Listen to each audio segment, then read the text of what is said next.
Don't forget me!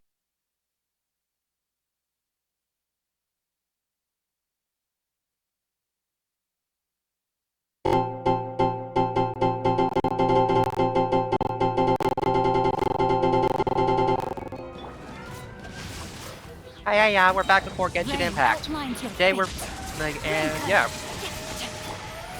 Quietly now. Yeah.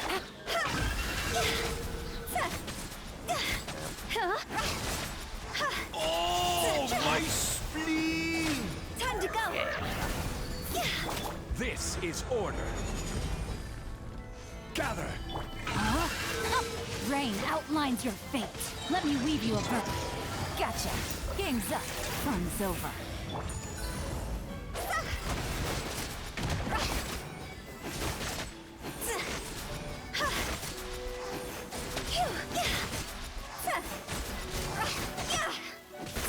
Is it Ah, frick. my time?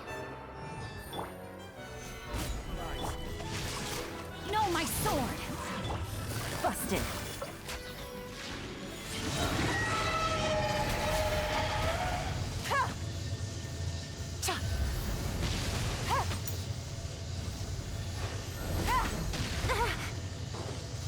On. Solidify! Okay, just Rain outlines your fate. do that. There we go. Alright. Okay. And alright.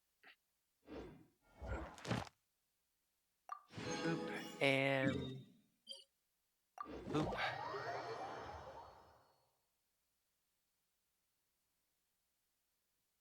Time to act. Add Astra. Alright. Thank you for Boop. Add Astra. And claim all. And dispatch again. How are we on meat? Oh, 304 meat. That's pretty good.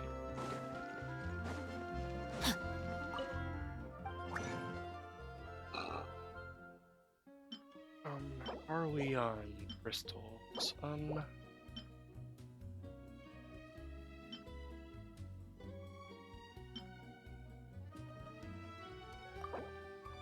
I do this, then I can get two of these that I'll need later.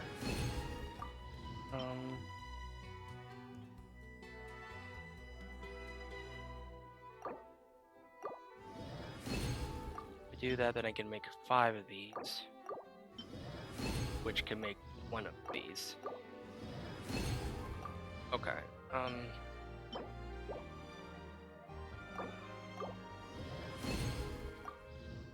Okay.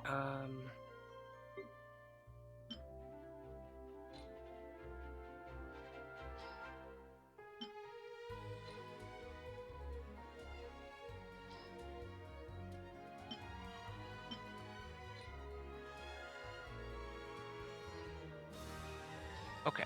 Okay, we got it.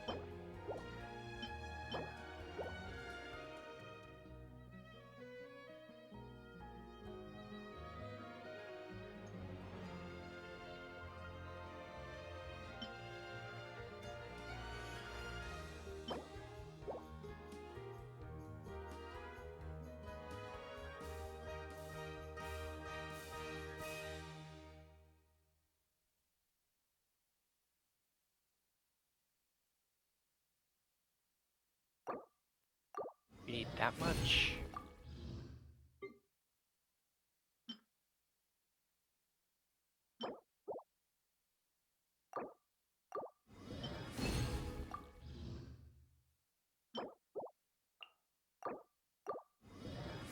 Okay,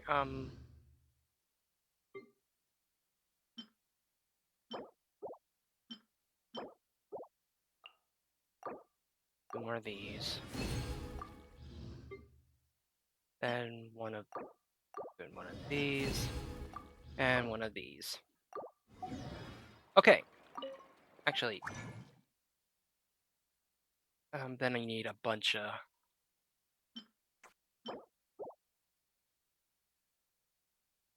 do this. How many do I need?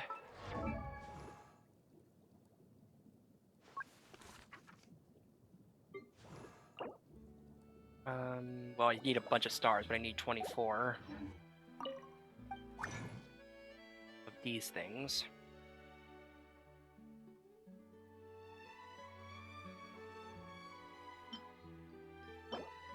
Which is gonna take...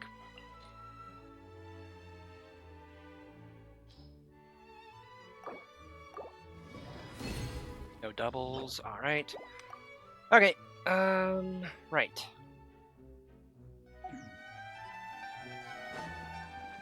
And it'd be a little bit before I can get over that. Up to snuff. Okay. 17 more days for that. Okay. Right. So, story stuff. We're gonna be doing some story stuff after I heal.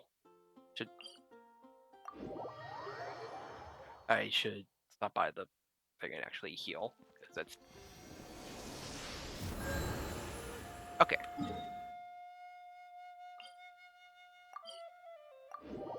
Alright, so... Also, cancel that navigation. And we need to wait until 2 days later.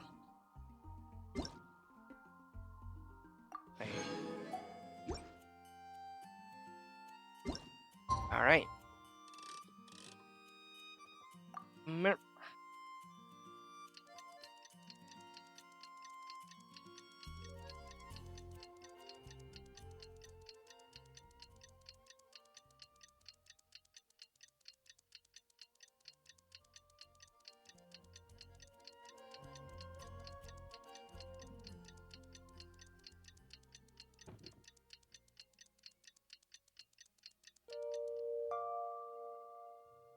Alright, so... The Windbloom Festival is about to begin! Let's go check it out! Alright. Right, to the plaza.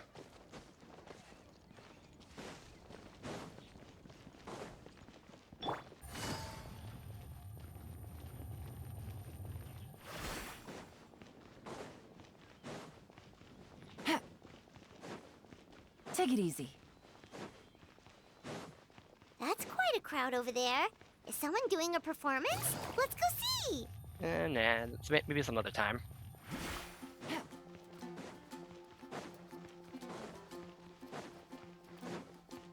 Take it easy. Alright. Return to special story mode. Great, let's go. As you all know, during this year's Windbloom Festival, the people of Mondstadt have banded together to defeat several waves of monsters that tried to invade our city. Accordingly, we would like to award the title of Windbloom Star to someone who made an outstanding contribution to the defense operation. This is someone who may not look like a strong warrior, but whose keen insights played a vital role in gaining control over the conflict. His words and songs always have a way of lifting people's spirits, and they were a great support to us all. Let's give us a round of applause to this year's Windbloom Star, Venti the Bard. Wow! Amazing! Venti! No way, you're really gonna pick me? Why not? You're the perfect person for the job. Alright, does that mean I get unlimited free drinks at the tavern? I'm sure they'll be more than happy to support this year's Windbloom Star. If you like, you can even take a drink while you give the acceptance speech to the crowd.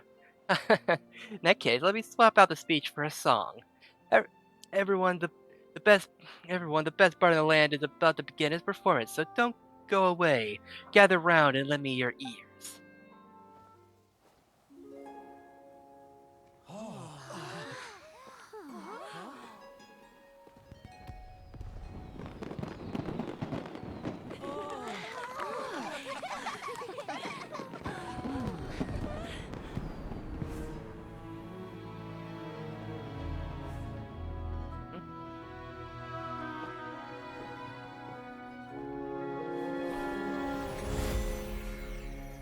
Hereby exercise a prayer before mating.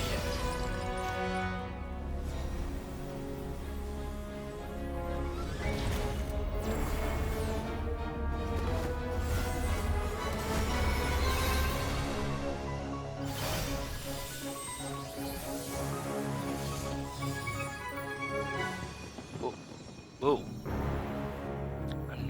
Ubiquitous earth, flowing water, refining fire, fortifying wind.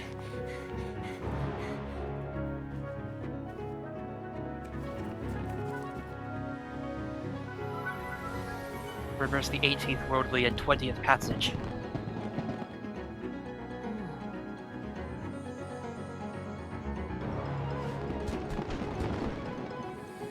And emergent soul, enter the mortal realm. Elevate festering flesh into sacred blood and bone. O sages, witness my grand endeavor.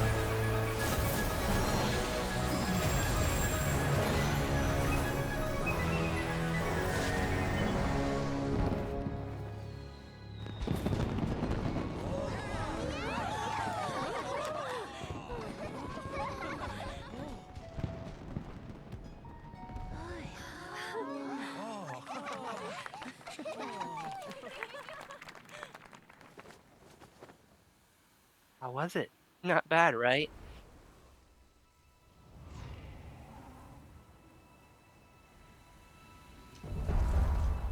Uh.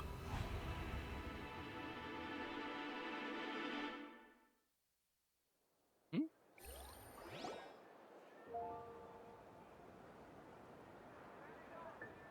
Albedo, how did everything go? Very smoothly, I'd say. We achieved our goal. Really? So Mini Durin looks like a human now? Correct. However, his newly formed body is still stabilizing. We should give him some time. I graciously accept the compliment. It really is rather remarkable what we've So, accomplished. how do you feel right now? Quite good. I did what I set out to do and achieved a personal goal. I think even she would have made a rare facial expression had she seen She? it. Oh, you mean my master and mother, Gold Rhine-daughter. A long time ago, she sent me to Mondstadt with the instruction to complete the task of monumental importance to find the truth of the world. A theory about what she meant, and in time I was able to corroborate it. Sure enough, finding the truth of the world basically stood for getting a life. That might be easy for most people, but for someone like me, it meant doing a lot of learning about a lot of things. I had to find out about myself and the world around me, get to know me and get to know other people. Life is the space that exists between me and the world. To become truly human, I had to inhabit that space. So for an artificial human, finding a life is, in some sense, equivalent to finding the truth of the world. So that's what she meant, huh? Well, no wonder those monsters wanted to infiltrate the city and replace you. They wanted your life for themselves. Yeah, being alive is just existing, but having a life is what makes you truly human. I think that's the message she wanted to get across to me. Still, I found this whole series of events has given me new inspiration. Becoming human is only the beginning. What follows is the choices a human has to make in life, as well as the kinds of family bonds they will form. Most people would probably see the events of the last few days as something out of a nightmare, but for me, it's just part of my family life. I fear that the carefree existence my brother has enjoyed this far will now come to an end. Just like me, he will have to step into the world and face the same constraints as everyone else. You've got an unusual family, that's for sure. Yeah, like some family members want to kill you. I suppose we get it from our mother. She's highly unusual. There are all kinds of families in the world. Some base their life around the family store, others around the farm. In my family, I suppose we tend to the flower beds, and now I'm a gardener too. Things, yeah. Mhm. Master never showed her face, but if the Hexen Circle knows what I've done, that means she knows as well and gave her approval. Since devouring Nibirius, it would seem she has finally found a modicum of peace. And if so, then I am happy. I'm truly happy for her. She doesn't always have a penchant for madness, you know. Devouring Nibarius? What's Nibarius? It's the name of the ruler of life. What? Eh? Wait. Aunt Alice told me but not too long ago, but it came as no surprise. I knew Master would do it sooner or later. As for the ruler of life, all I truly know is that this Niberius is not gone. Instead, because of Master's actions, she and Niberius are now one. In any case, thank you so much for your help during this ordeal and for choosing to stand by my side through it Of all. course. That's what friends are for. Anyone took the words right out of my mouth. I want them back. Here, hearing you say that means more than I can say. I'll make sure to pass along the sentiment when I report back to Master Oh, Jean. so you're heading back to headquarters? Well, good luck with the report. Yeah, thank you. I'll get going. Wow, this Windbloom Festival turned out to be a special one. It feels like we really made a difference. Oh, Mhm. I almost forgot. If the Windbloom star has already been chosen, what is this year's Windbloom gonna be? Wine? Want to take a guess? Venti, you're back. Well, I couldn't keep my two dear friends in the dark about this year's Windbloom, could I? What do you think of the Cecilia? I mean, I had a feeling it was gonna be this anyway. It was gonna be the Cecilia because, you know, that's kind of his favorite flower. I think it's quite fitting. A true feeling of the prodigal son, a sentiment as sweet as warm as a gentle spring breeze. Perfect for the season. Like, give me your hand, huh? The mages are very pleased with you and with that you and Albedo managed to pass their trial. Albedo received the materials he sought, and you deserve something in return as well. The Hexen Circle wants you to have this. Contains something entirely one of a kind, a secret of sorts. When the time is right, it will reveal itself to you. So no need to open it right away. Wow, a gift and a mystery all in one. The mages sure love their secrets, huh? Yeah. According to the sender, you are probably the only person who could make use of something like this, so I suppose it belongs with you. Thank you. Ah, well, all I did was deliver it, although I did go to great lengths during this whole ordeal. Like, I suppose a reward for my efforts wouldn't be out of the You've question. helped a lot, Venti. How about we treat you to a drink? Yeah. Really? I'll hold you to that, you know. No going back on your Of word. course, Dad. Let's go to the tavern right now. Music to my ears. I'm so happy I could fly. It's like this festival was made for me or something. And no love remains to the songs to tell, the world becomes naught but an empty shell.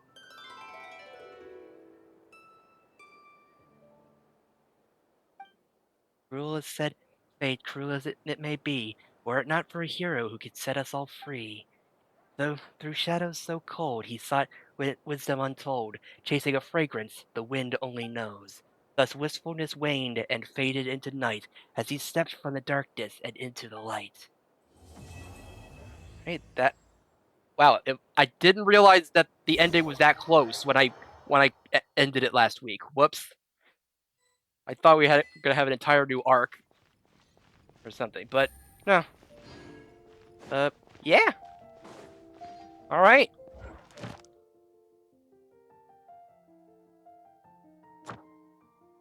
That takes care of Interlude Act 4.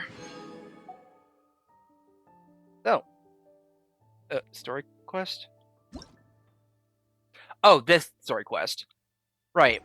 We're gonna be yeah, I think since we're only 20 minutes into the stream, I think it might be a good idea just to take care of that while we're at it. Especially since right now, this event going on right now, it's recommended to complete this first, so like that's the recommend. So I'll do that and then do that later. All right. So, Take it easy. I'm curious about something.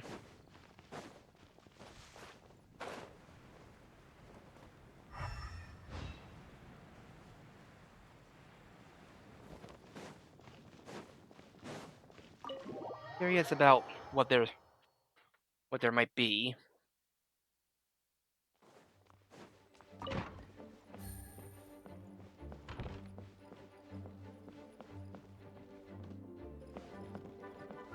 Oh, the sword is still up there.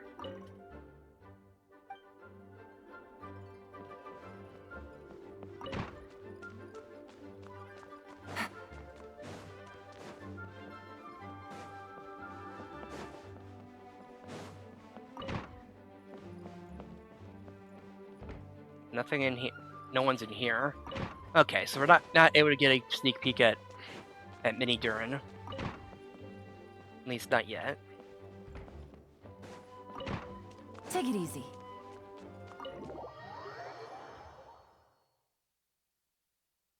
Okay, it looks like that nothing else is going on right now.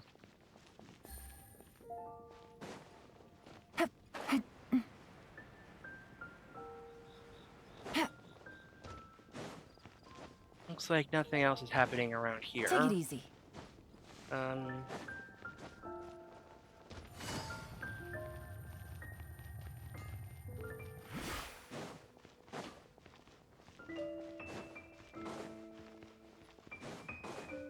Okay. All right. So.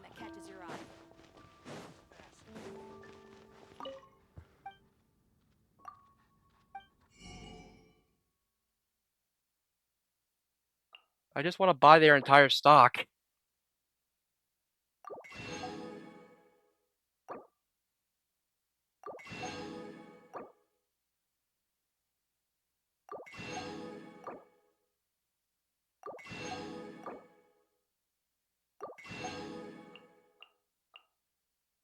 Actually, I could use more onions. Okay. Also, boop, boop, boop.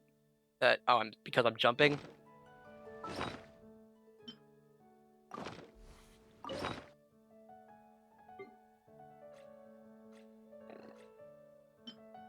How about a bunch of onions?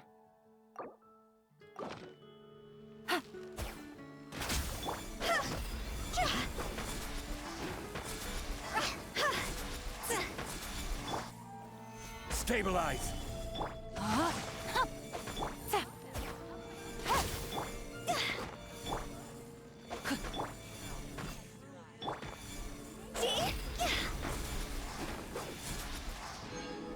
All right.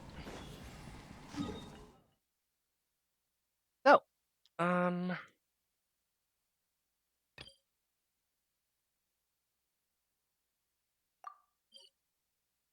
so let's do it.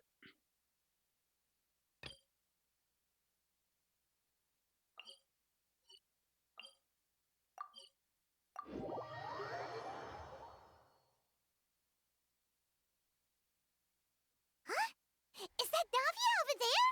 Oh, it's been a while. Let's go say hi. I am doing the. Okay. Yep.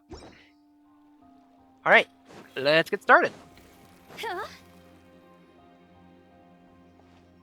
Hey, Navia! What you up to? Shh! Why the Get secrecy? lost, Monica! I don't want to see you back here until you're ready to wake up and start doing things properly! Right now, you're a disgrace to my kitchen and to the Hotel de Boer name! It was an accident. I'm sorry, did you hear me asking for excuses? No, I'll do better, I promise. Why is she so aggressive? She won't even listen to what the poor girl has to say. Oh, hey, cut her some slack. You gotta at least hear her out. Wait! Wait. Hi, Bod. Who do you think you are telling me? Hi, Bod. Wait a sec. Navia? So, you're bringing backup now. Suit yourself! You're still wasting your time!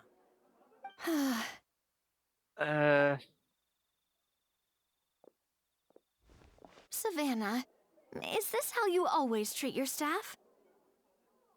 My staff is right. I'm the one in charge here now. And last time I checked, the Hotel de Boer doesn't take orders from the Spina di Rosula. Of course. How you run your kitchen is none of our business. But when a member of your staff is so overworked he becomes gravely ill, that most definitely is our business. We're going to stand up for him, whether you like it or not. Overworked? I've said it before, and I'll say it again. To me! If Vermont can't handle the job, then tough luck. There are plenty of other capable people I can hire instead. Yeesh. But Philmont can do the job, he just... Monica, back inside, now! Huh? But you said I shouldn't come back until... Just do as you're told, and not another word out of you! Come on, we have work to do! Huh? What is going on? Wow, what a horrible person! For real. Sorry. Looks like I've dragged you into some drama again. I'm getting some bad, getting some, I'm getting some flashbacks to my own thing. Just don't mind me. So what was Her that? name is Savannah. She's the new head chef at Hotel de Boer. Oh, Ever okay, since that she makes took the sense. job, she's been enforcing a brutal work regime and putting a huge amount of pressure on her staff. That's One putting guy it was so mildly. overworked, he collapsed from illness.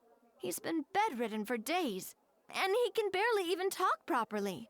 Oh, I'm sorry. I'm sorry. It's all my fault. I don't deserve to be a chef. gee. At his family's request, the Spina di Rosula is trying to mediate on his behalf.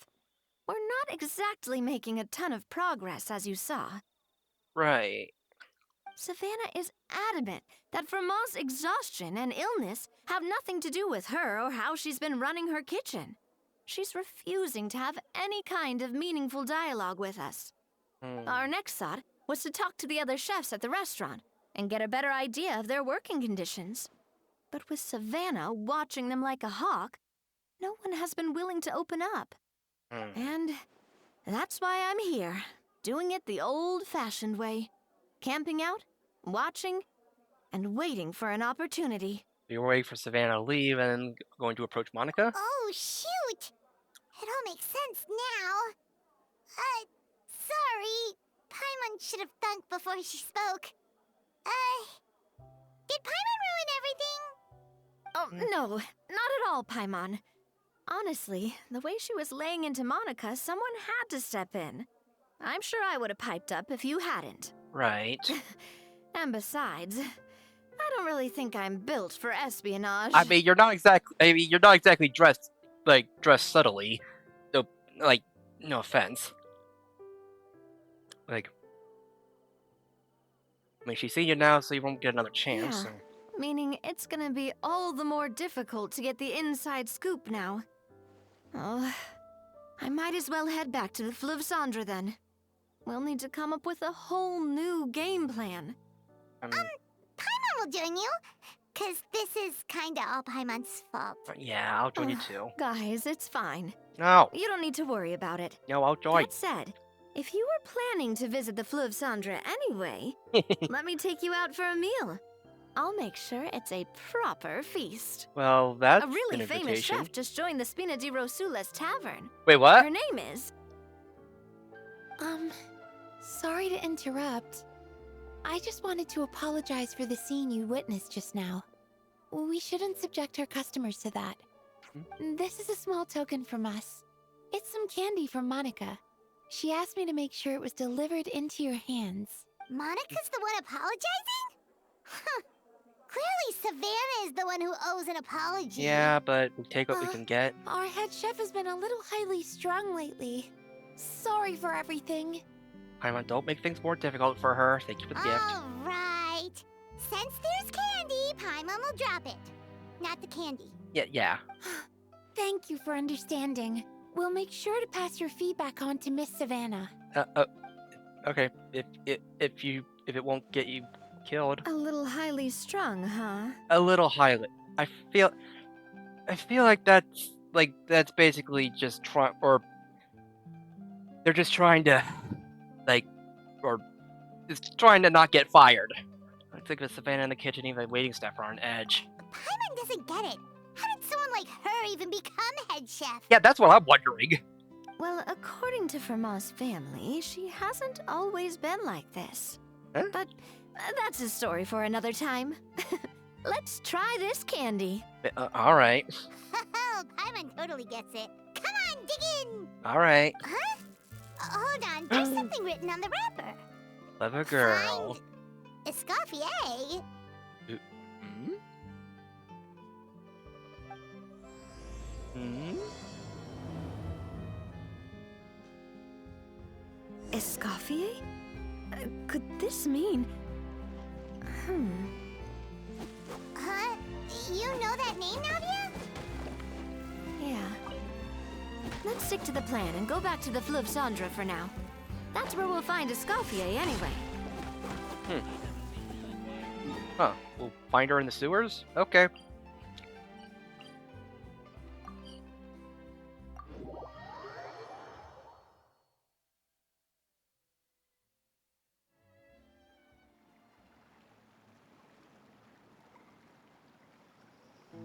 So, who is this Escoffier, anyway? She... Well, for starters, she used to be the head chef at the Hotel de Boer, before Savannah. Oh! She recreated the legendary Gâteau de Boer and restored the restaurant back to its former glory. Oh? Safe to say, she's the most renowned head chef in the Hotel de Boer's history. After the culinary genius Modeste himself. Gâteau de Boer? That's the super exclusive cake that they only sell a few slices a day, right? Wow. Why the heck would she let Savannah take her place? Maybe she Well, wasn't let. apparently, the Hotel de Boer was reported for a safety incident. Someone claims that the kitchen was adding an illegal substance to their menu. Eh? But none of the chefs had any idea how it could have gotten into the food. In the end, Escoffier decided that as head chef, she should take responsibility. And she was sent to the fortress of Meripede. What? The Fortress of Meripede? Wait, she... I mean, it's probably just a formality. I mean, we got sent there for eating someone else's cake. Right? Right? Well, you're right. The quantity of the substance they found was fairly minimal. Even the guards believed the whole thing was probably just an accident. Escoffier didn't have to stay in the fortress for long, but still, by the time she returned, the role of head chef had already passed to Savannah. I see. So that's what happened. Paimon still thinks it's really unfair. Really is. Even though Escoffier is no longer head chef at the hotel, she's still well respected by the staff. So, I'm guessing what Monica wants is for us to convince Escoffier to try and negotiate with Savannah on the staff's behalf. Right. Oh, Paimon gets it! Monica wants Escoffier to come back and kick Savannah out. I mean, that would be great, but... It's simple. If the new head chef is stressing everyone out, then the solution is just get the old one back. Well, about that. I feel like that might... There's... You thought cream of mushroom soup was ready to serve after 3.5 minutes on the stove. You'd have had more sense serving hot water with ice cubes. At least then you wouldn't have wasted all this perfectly good cream and mushroom. What do you say, Hilaire? I'm sorry, Cream. I'm sorry, Mushroom. As you can see, Escoffier is that kind of chef as well. Wait, what? Oh. Oh. Oh. How has the Hotel de Boer made it this far with two chefs that are... You have to leave it on the heat for long enough to allow those flavors a chance to come out. Don't be fooled by the aroma when the water first starts to boil. Got it? Yes, Chef. Then go back and do it again. The customers are still waiting. Remember where you went wrong and don't repeat the same mistake twice. Yes, Chef. So she seems a bit more, like but she seems to still be a little different.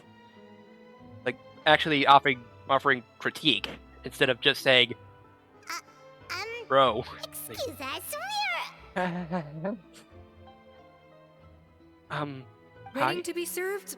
Sorry, we're pretty busy. I'm afraid you have to join the line. It's not that, Oh, no, we're not here to eat. So you're not paying customers? Then I'm afraid the wait will be even longer. It's hard to talk to Escoffier when she's in the zone. Let's take a seat. We can catch up while we wait.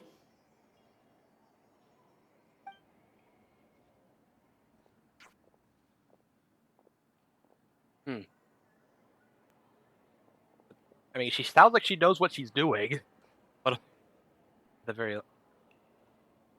Instead of... Looks like the rush hour is finally over. Is it always this busy here? I imagine since she got here. These days, yes. I'd say business has tripled since Escoffier joined as temporary head chef. Temporary?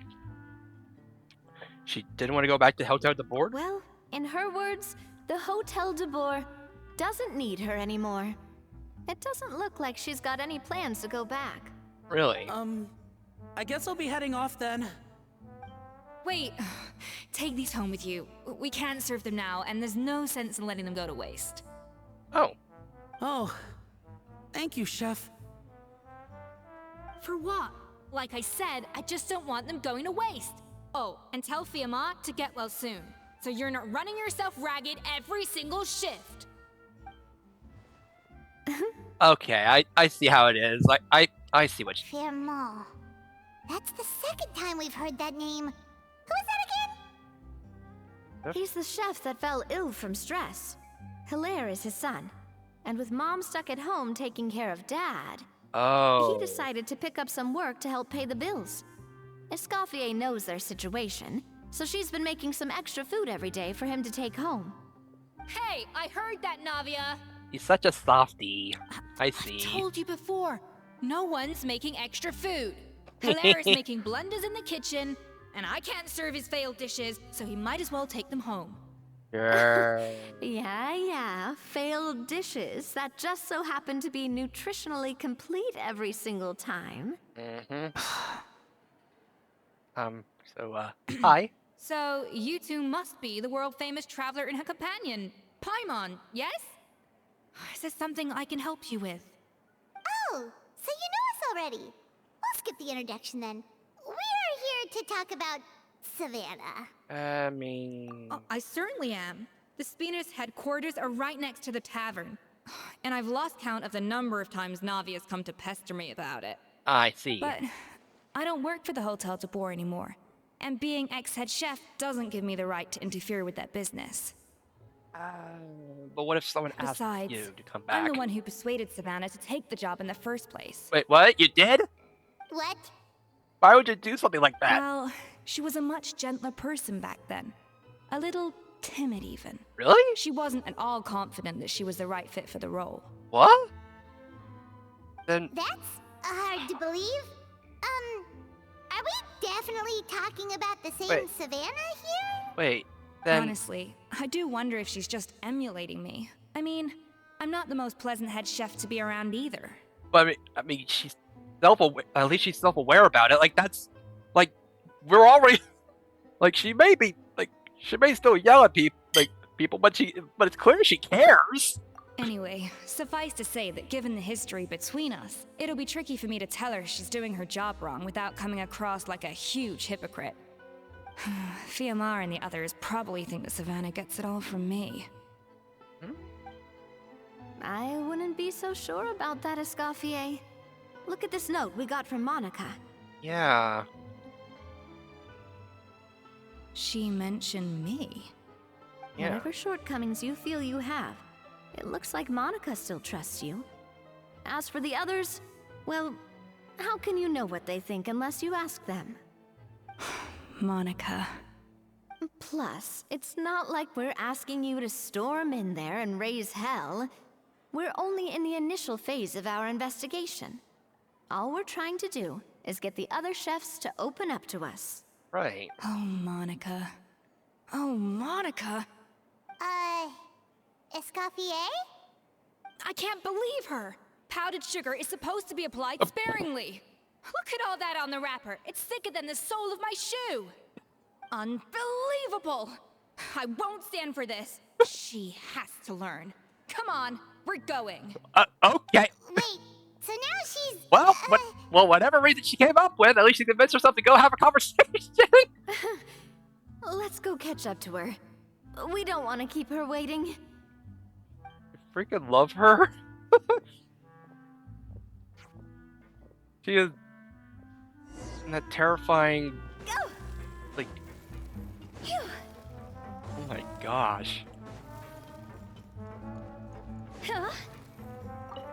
You know, you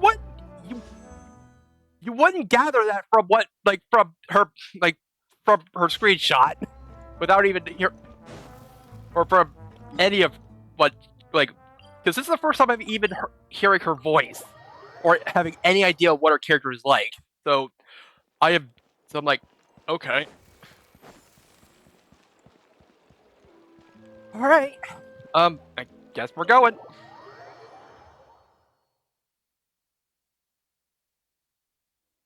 She's Wait, kind of. she looks like... Is that Escoffier? I'm sorry. I'm so sorry.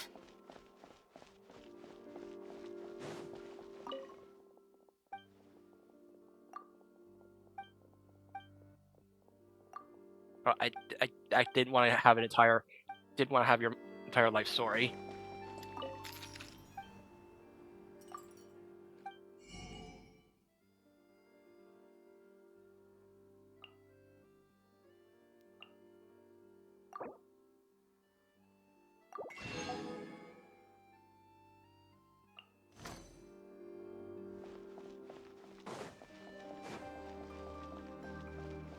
She's totally that prickly kind of person that doesn't want to. I'm sorry. I'm so sorry. I messed up your order. Oh, I wouldn't go that far. Maybe the taste is a little off, but if you hadn't brought it up, I don't think I would have noticed. But please, you have to forgive me or Chef is gonna... Okay, I know. Wait. I'll kneel before you. Okay, this is. Okay, what the heck? This is. I feel like things are going very. Get up, Monica! Can't you see that you're just making your customer feel more awkward? Escoffier? If you want forgiveness, then do what any self-respecting chef would do. Make the dish again. And this time, get it right.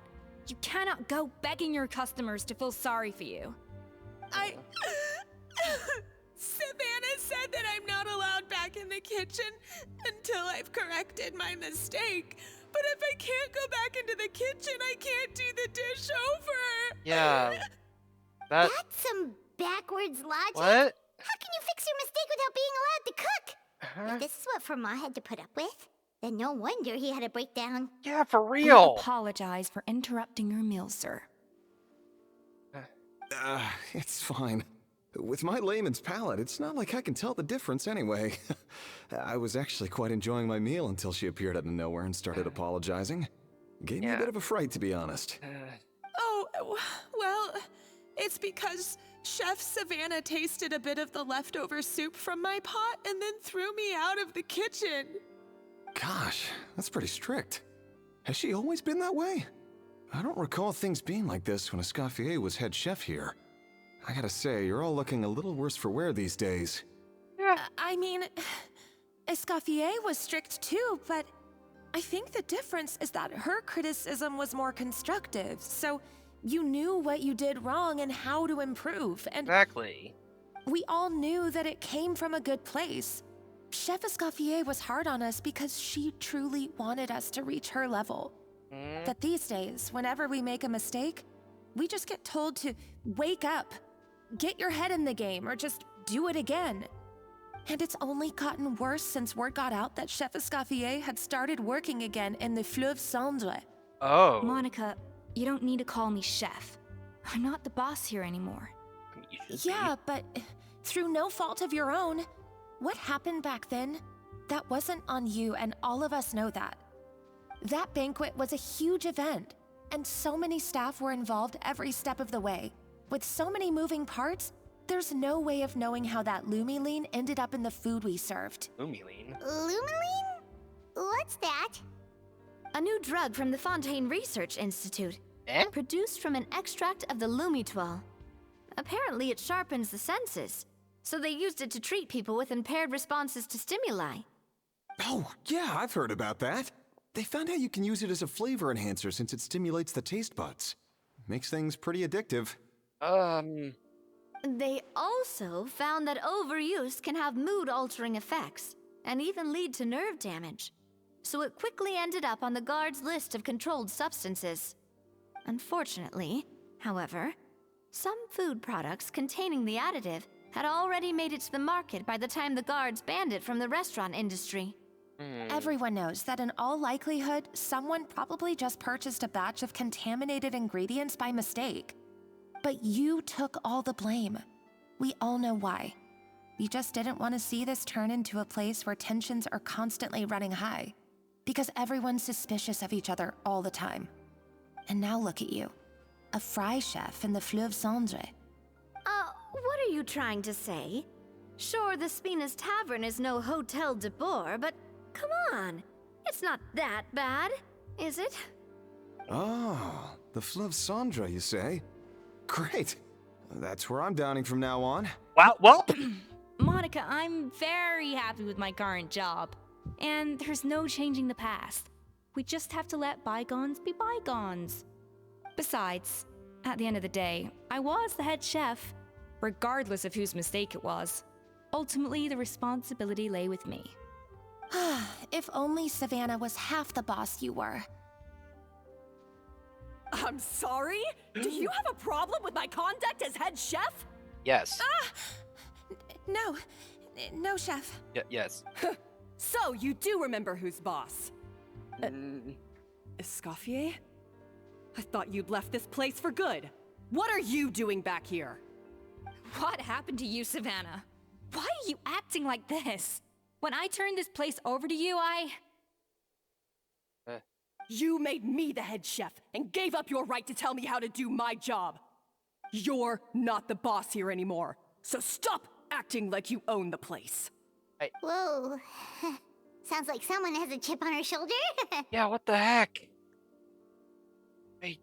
Oh, Savannah! My God, have you grown a temper since I last saw you?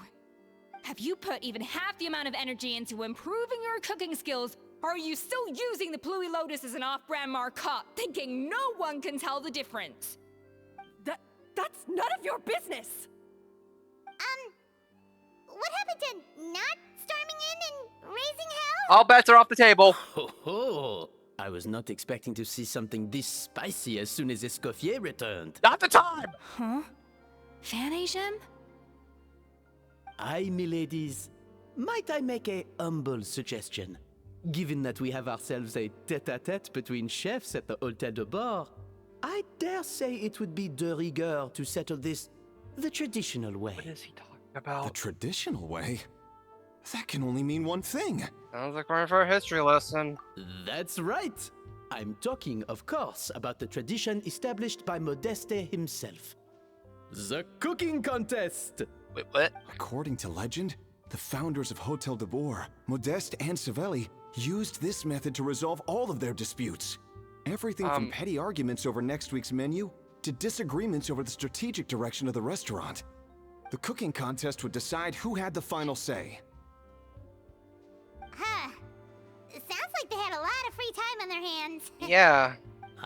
Well, it might sound that way to us. But in fact, the cooking contest played an enormous role in motivating chefs to hone their skills, reaching new heights of excellence in the culinary arts. And indeed, the reintroduction of this institution in recent years has surely been instrumental in transforming the Hôtel de Bord into the top-ranking restaurant in Fontaine. Reintroduction? Someone brought it back? Who? Gee, I wonder. What say you, Escoffier? Surely you of all people won't back down from this challenge. It was you who put the rule in place, after all. Thought so. There's your answer, Paimon. Sure, I reinstated it, but I'm not a chef at Hotel de Boer anymore. Isn't this bending the rules a little? I see no issue as long as both sides agree to the terms.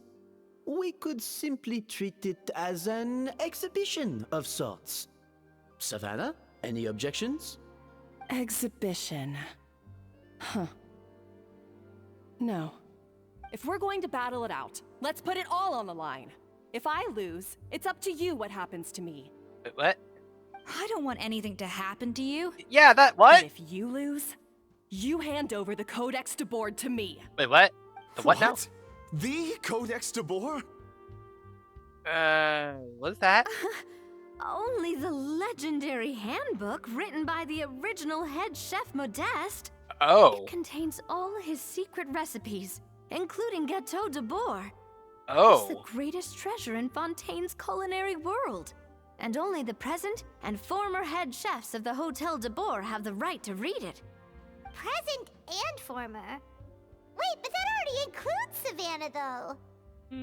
What do you want that old thing for? You have your own copy, don't you?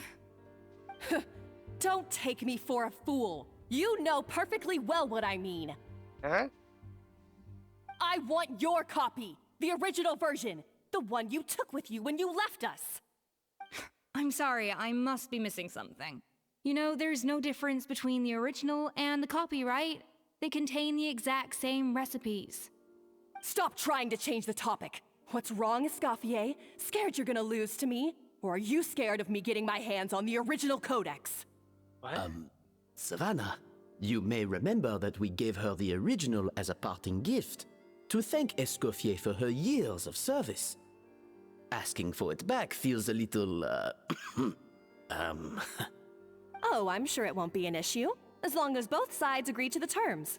Those were your words, weren't they? And as for the contest itself, let's make it a bake-off. Gâteau de Bourg, per the recipe in the codex. Well, Escoffier, you against me. Are you in or out? Oh. You sound surprisingly confident. All right then, let's see how much you've actually grown. I hope you surprise me, Savannah. I'd hate to find out that all you've learned after this long is how to chew people's heads off. Believe me, I'll show you. Escoffier, are you sure this is a good idea? You accepted her terms a little hastily. Oh, it'll be fine. Let's head back to the Fleuve Cendres so I can get prepping. I'm trying to like put down her, trying to figure out what exactly Escoffier's accent is supposed to be, but because it's like feels like some sounds almost French with a hint of Scottish. I do apologize. This whole ordeal reflects rather poorly on us. Wait, aren't you the boss? I'm afraid it's not quite that simple. The Hôtel de Bourg runs as more of a partnership, you see. It was founded by two friends, Modeste and Savelli, and it's been that way ever since. So, while I am technically Savannah's boss, it's not really my place to interfere with the business of the kitchen. To be perfectly honest with you, that's part of the reason why I suggested a cooking contest. If Escoffier wins, it would be the perfect opportunity for her to talk some sense into Savannah. Or, of course, if she wanted to return, then... But anyway, I'm getting ahead of myself. Whatever the outcome, this contest will hopefully serve as a turning point for us. Please, pass on my best wishes to Escoffier. I must say, Savannah surprised me with her confidence. Does she really believe she can best Escoffier in the kitchen?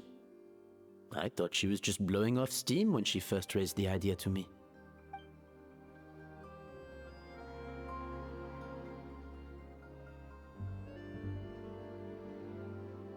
When will Lenny and Lynette do another show? Wanna come over for tea?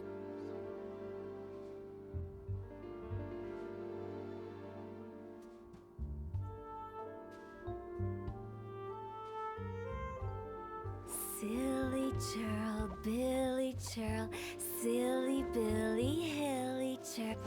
Okay, so she's a British voice actress who is also kind of flip-flopping into an American accent as well, but or basically, or it seems like she's being told to rein in the Scottish accent despite the stereotypical British complainer or the stereotypical Britain Scottish like chef is kind of the whole point, or kind of the whole. I mean, Gordon Ramsay. Anyone heard of him? I can't believe I got to witness that firsthand. I only stopped by here for a quick meal. I definitely got my Mora's worth today. When will Lenny and Lynette do another show?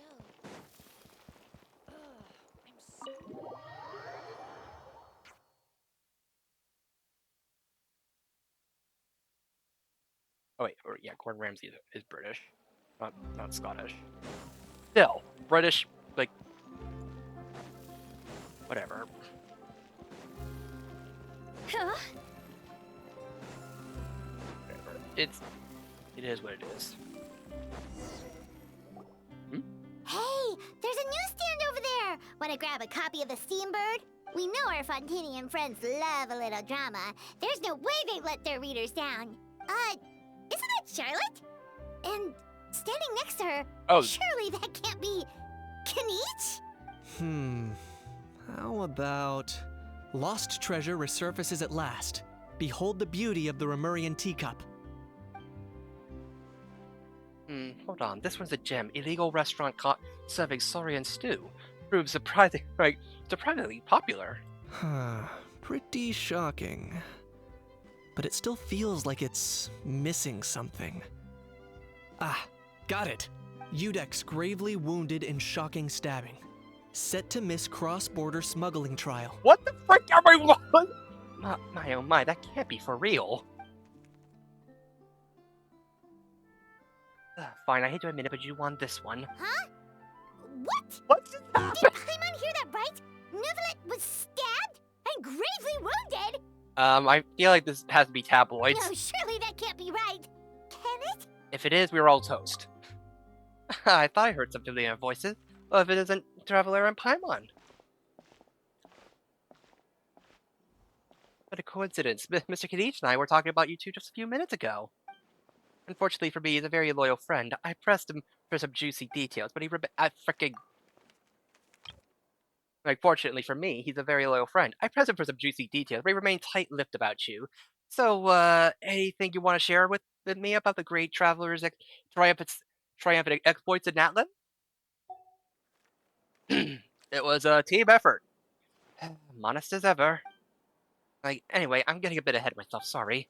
Let me backtrack a little bit. Hi, you two. It's been ages. What brings you back to Fontaine? Hey there, you two. Fancy running into you here. What a pleasant surprise. Yeah, that, and also a less than pleasant shock. What the heck was all that about a Saurian meat restaurant and the Udex getting stabbed? Please say you weren't being serious. Oh, that? We were just trading tabloid headlines. Is that what you're talking about? Trading tabloid headlines? Yeah.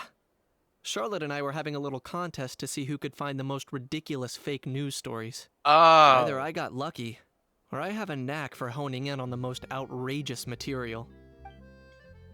I'm sorry you had to see such an unflattering side to Fontaine, Mr. Kinich. These third-rate tabloids, right there, headlines purely to shock and scandalize. All they care about is grabbing your attention to boost their sales. The ones who still got a shredded integrity, at least clarify the truth in the main body of the article, although the misleading headline is still an underhanded trick to draw readers in.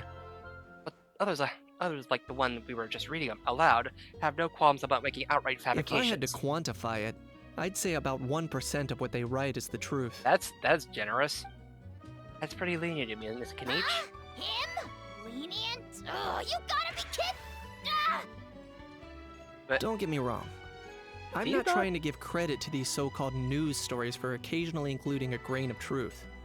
All I'm saying is, even the wildest leaps of the human imagination are always rooted in reality.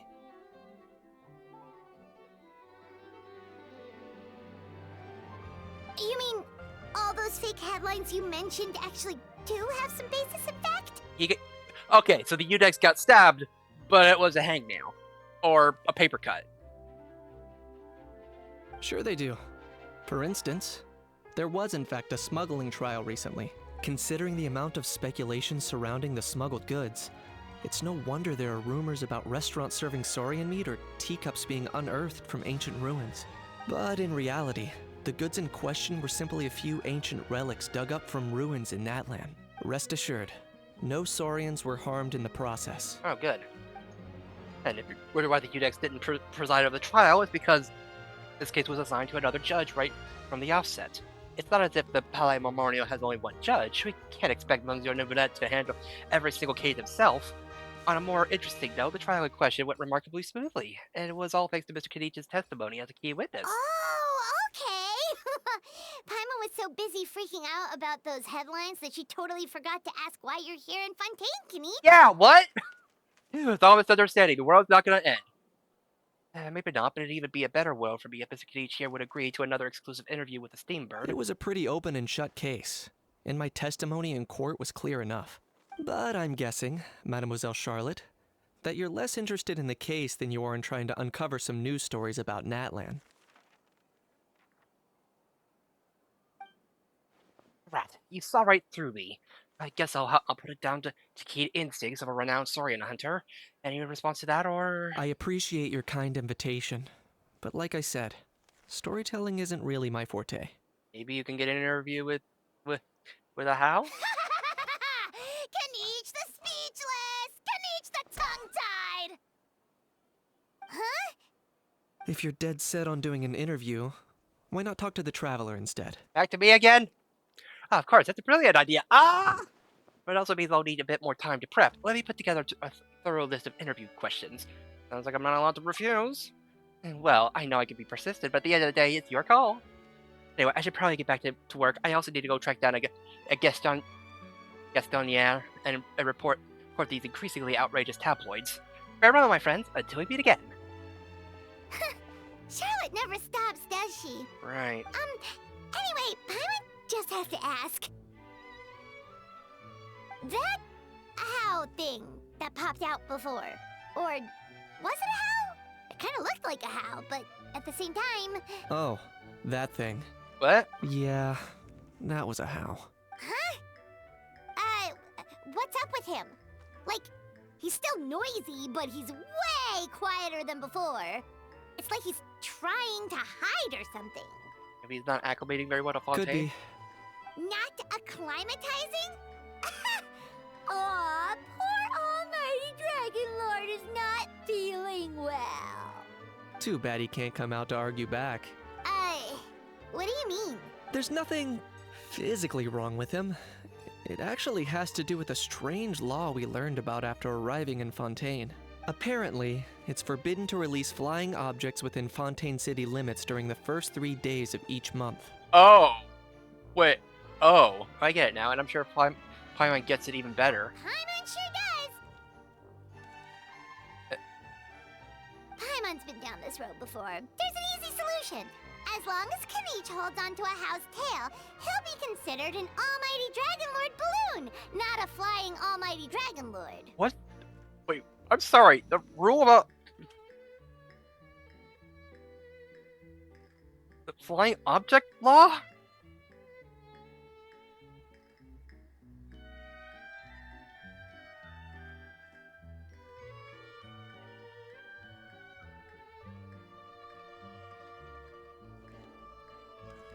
It's just such it's a very odd one. Because, like, yeah, it's one of those oddly specific laws that... like, it's a very oddly specific law that just, like, that means something happened to create this law in the first place.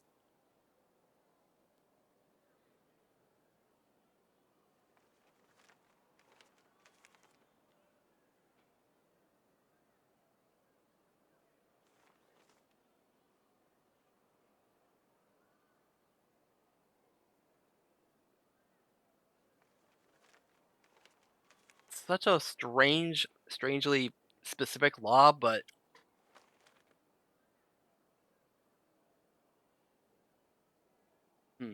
Not gonna lie, I was considering that. But a How wasn't too thrilled with the idea of huffing and puffing away in the form of a mini helium balloon. Like... That said, it's pretty annoying how he keeps randomly popping up all of a sudden. Anyway, this morning I saw a notice outside the Palais Mermonia about an event that's set to take place outside the city soon. Something to do with filmmaking.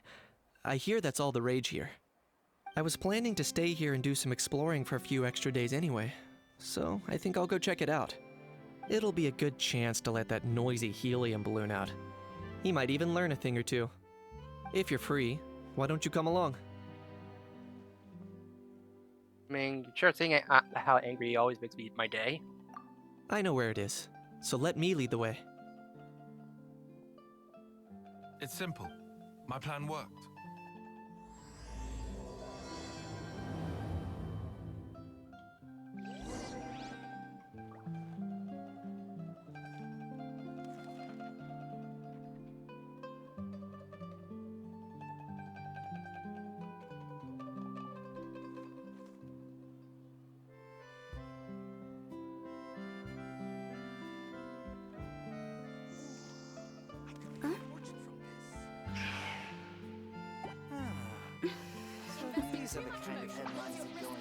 Toodaloo.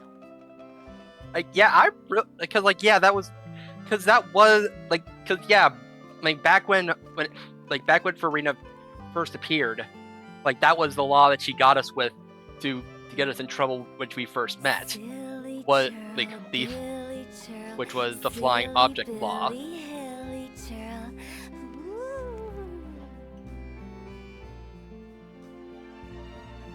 Investing too much motion puts you at risk of doing something These are the irrational. kind of headlines I'm going for these days.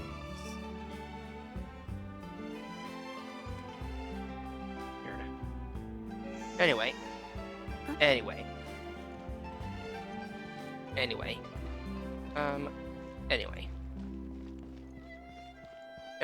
Back to the Blue Sandra.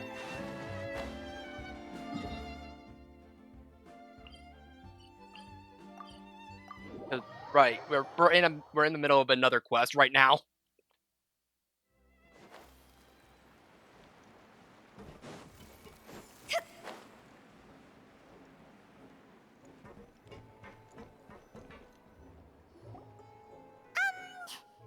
So, this whole bake-off thing kind of came out of nowhere.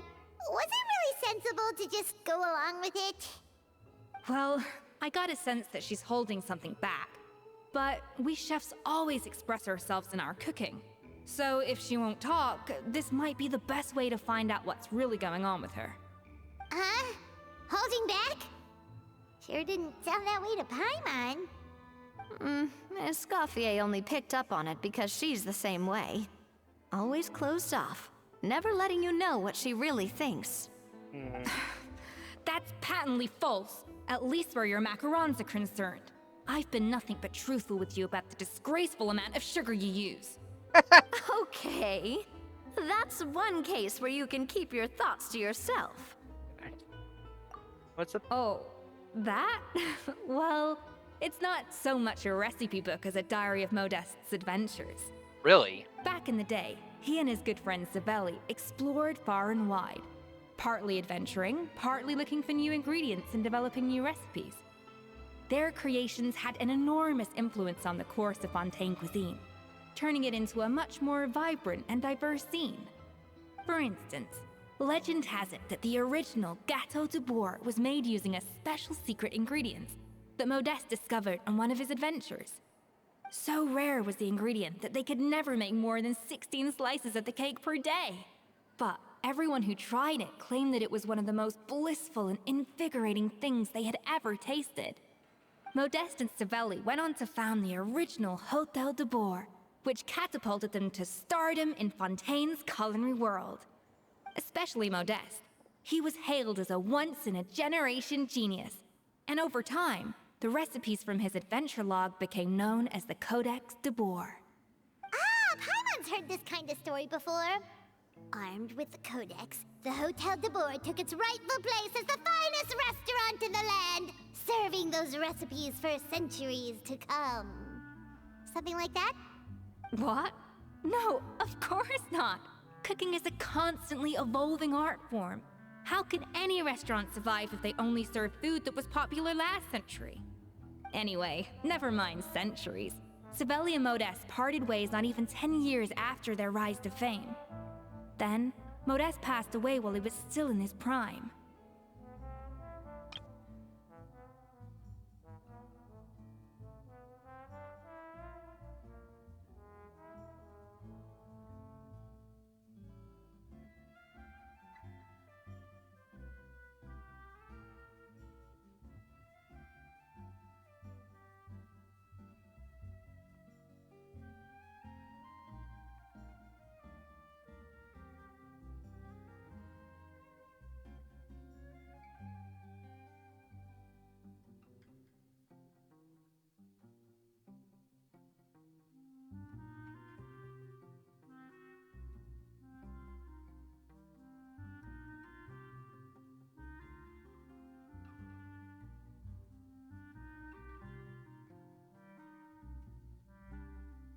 Okay, that's what she meant.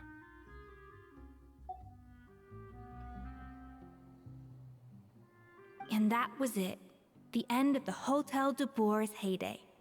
It fell into decline, and for most of its history, it was just a nondescript place with a couple of cheap tables. It's only in recent decades that it started recovering. Even then, it still took numerous relocations and changes of management before we finally ended up with Vanigem and the restaurant we have today. Oh! So the Codex really isn't all that, then. Paimon figured it was like one of those mystical books they have in Liyue's martial arts novels? Where the main character learns all their secret powers from? Yes, well, that's fiction, and this is reality. You can't meet the tastes of modern diners by following some ancient recipes from a dusty old book. Figures. Case in point. Even the Gâteau de Bourg they sell now is actually Escoffier's reimagination. Oh. Wait, really? Why though? Didn't that recipe make it into the Codex? It did, but like I said, it's the dusty old book now, and the records aren't as legible as they once were.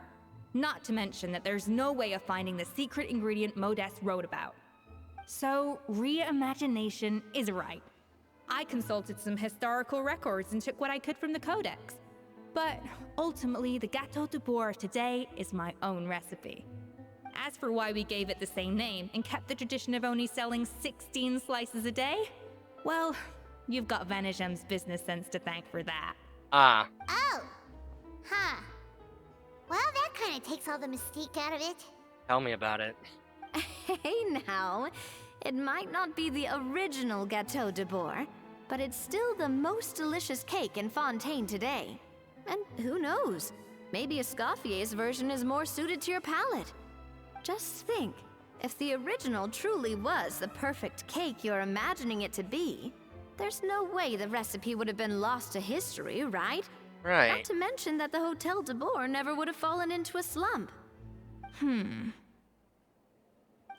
Anyway, before I left my role as head chef, I made a copy of all the recipes from the Codex, including my own improved versions, and turned them over to Savannah.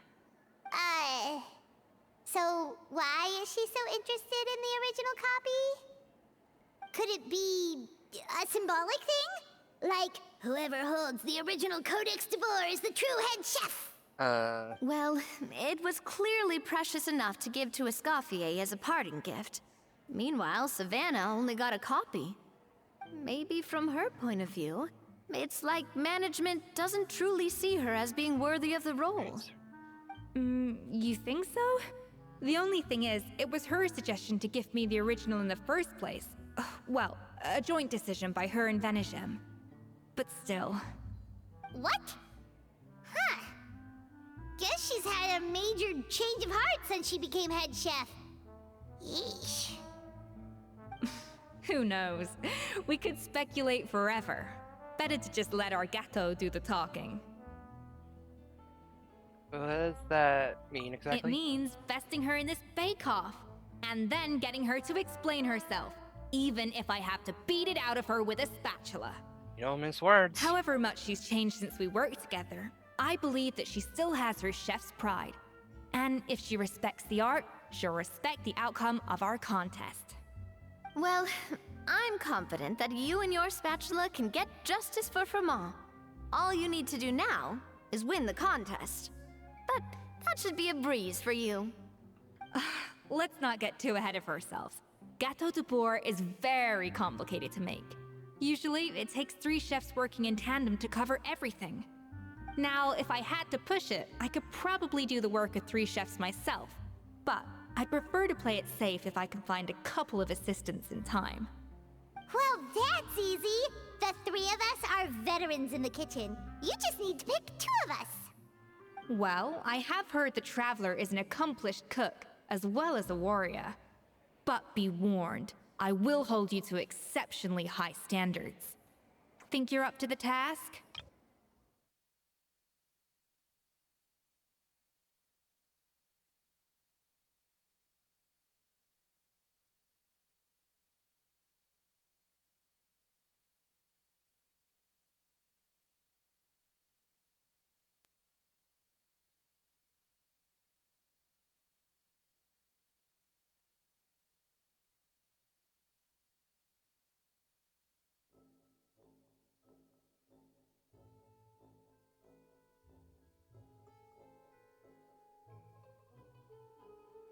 Bring it on. Count me in too.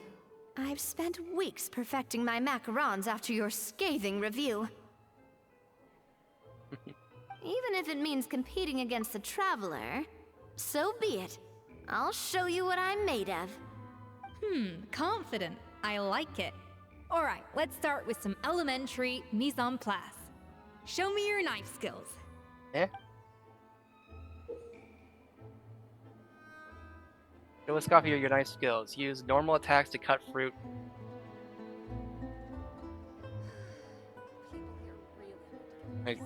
It seems she will collect the slices and process them into some sublime substance? I've always called it chopping stuff up, not mise en place. But it's basically the same thing, right? Oh, Navia. The difference in your case is that mise en place is chopping stuff up. Looks like you found that easier than I expected. Yeah, thankfully it was pretty straightforward in the end. You made it sound like we'd be carving statues out of fruits or something. Well, brace yourself, because the next step is anything but straightforward. I'll be using this cold press to extract flavor compounds from the ingredients. What's a cold press? A kind of special food processor I got the Fontaine Research Institute to make. But this isn't exactly standard kitchen equipment, so that probably didn't make a whole lot of sense. Let me give you a demonstration instead. Wait, frick,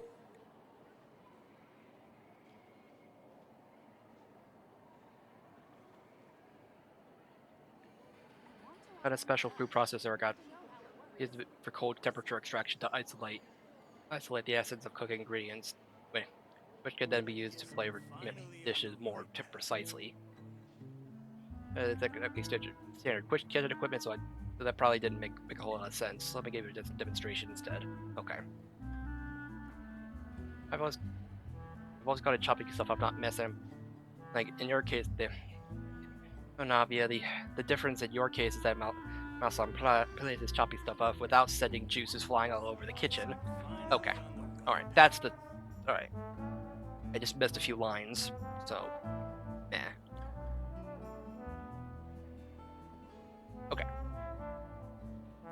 Okay, tap elemental skills to accelerate the cold press project.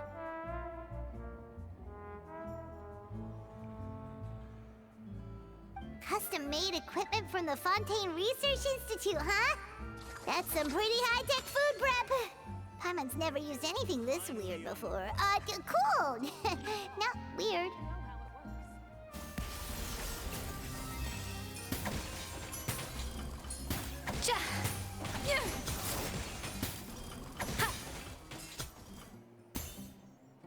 And done. These are the flavor compounds extracted from our ingredients. I processed all the fruit you chopped up earlier. Wow! Even the smell is so much more concentrated. What next? Do we add all this stuff in? Absolutely not! No. Throwing everything in at once will ruin the balance of flavors. We have to go slowly and carefully to calibrate the exact flavor we want. I'll demonstrate again. Now, watch closely.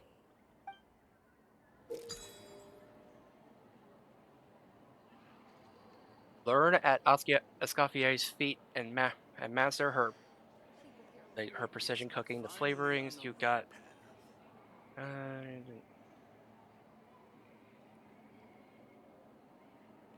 Slowly and carefully. Not a drop too much, and not a drop too little.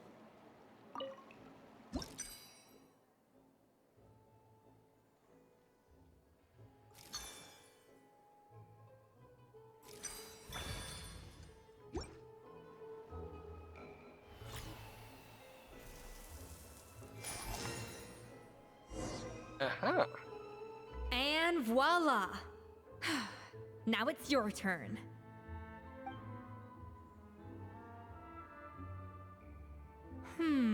Not terrible. Considering this was everyone's first time blending flavor extracts, it could have been worse. But the Traveler's work was surprisingly good. Are you sure you've never done this before? You got almost perfect results on your first try. All thanks to my excellent teacher. That goes without saying. Still, credit where credit's due. You did well. Alright, now for the part I've been looking forward to. I want each of you to cook something from the Hotel du Bois' current menu. I'll judge your submissions and give you a final score.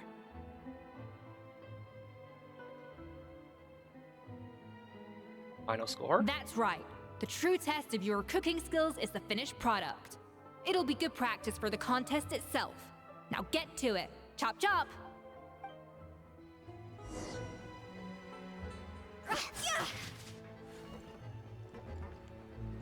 How's it going? Have you picked a dish yet? Choose wisely. I expect you to present the most delicious thing on the menu.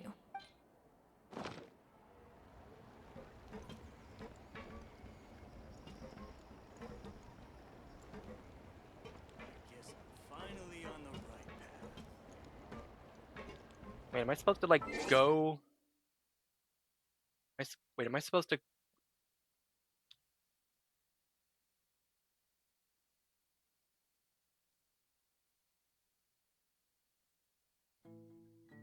Hotel de Board's, like, current menu.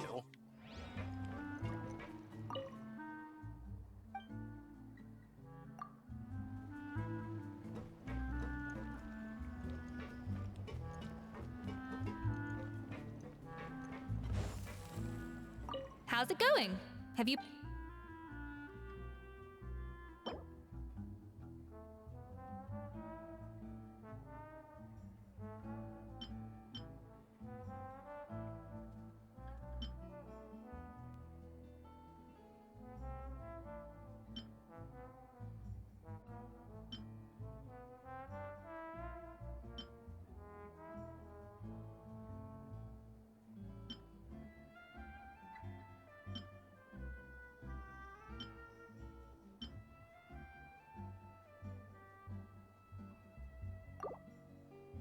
How about this one?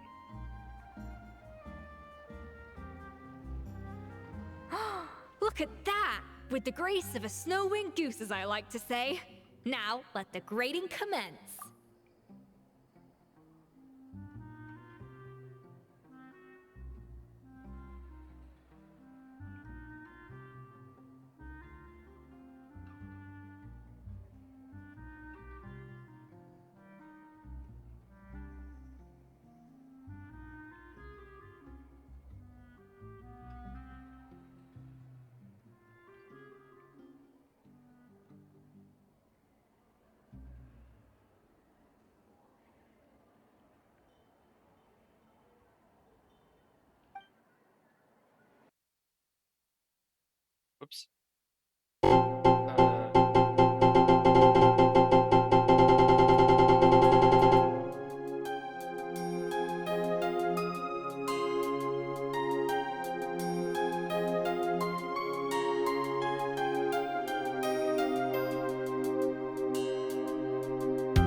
There we go.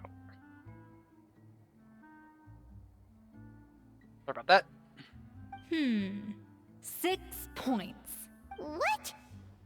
Oh, well, fair enough. Paimon doesn't cook all that often, so as long as it's a pass.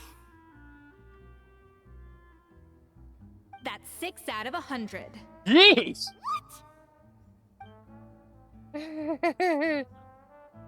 You say you're a connoisseur, but it's quite clear from this dish that you have far more experience consuming food than creating it.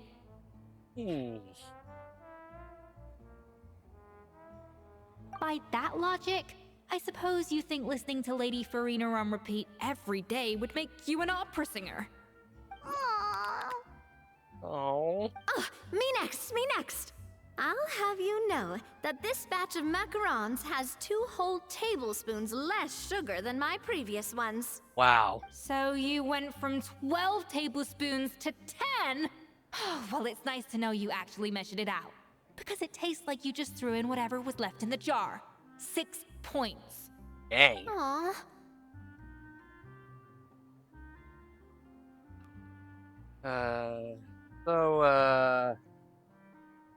Now to the final dish. So, what do you think? This is our last hope. 8 points. Yeesh. Darn! That's barely higher than what we got. Well, I wasn't. Not exactly. The color is spot on. Beautiful aroma. Excellent presentation. What? Wait. I have to give this one 8 points out of 10.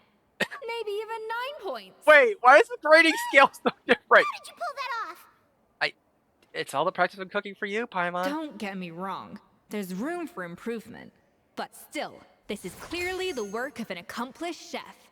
I can tell that you've put many hours of work into honing your skills in the kitchen. I mean, yeah. I can really taste the grace of the snow-winged goose in this dish. The traveler's journey, with all its trials, tribulations, and setbacks. Not to mention the frustrations of having a picky eater for a partner.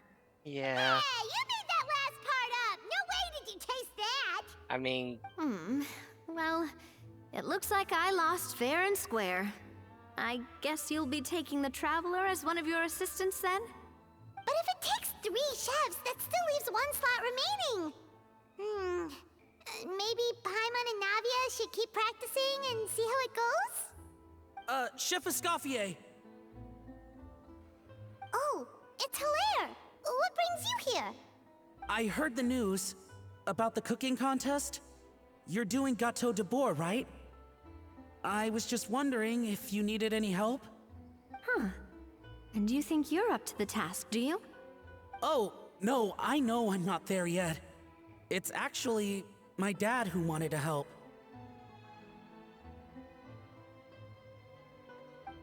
Firma, last I heard, you could barely get out of bed.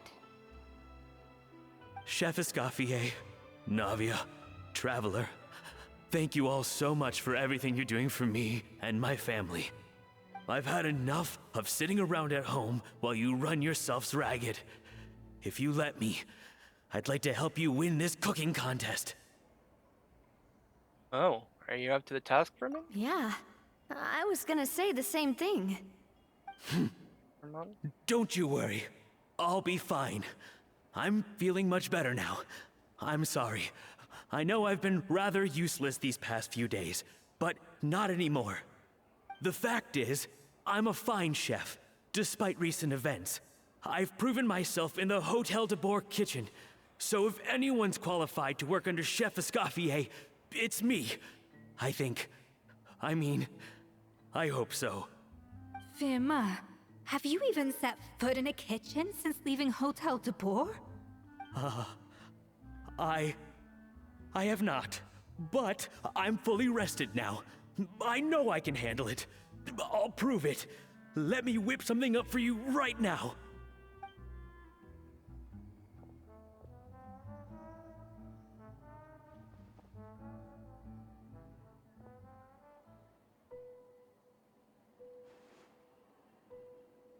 Huh? That's strange. Why are my hands shaking? Huh? What do you call this, Verma? Oh. That's I- trauma. Can't seem to grip my knife. That's trauma. Do it again! Again! Again! I... Hopeless. Get out of my kitchen yesterday.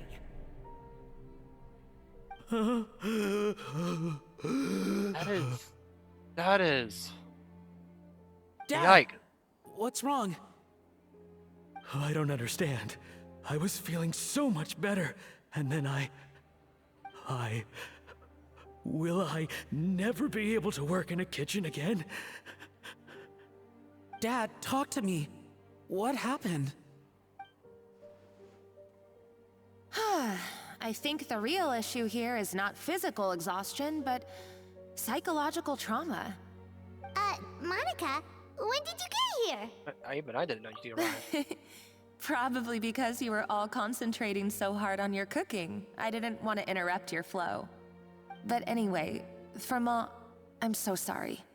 If only I'd known how serious your situation was, I would have stood up for you sooner. You have nothing to apologize for, Monica. During those long nights of redoing every order, you were the only person who looked out for me.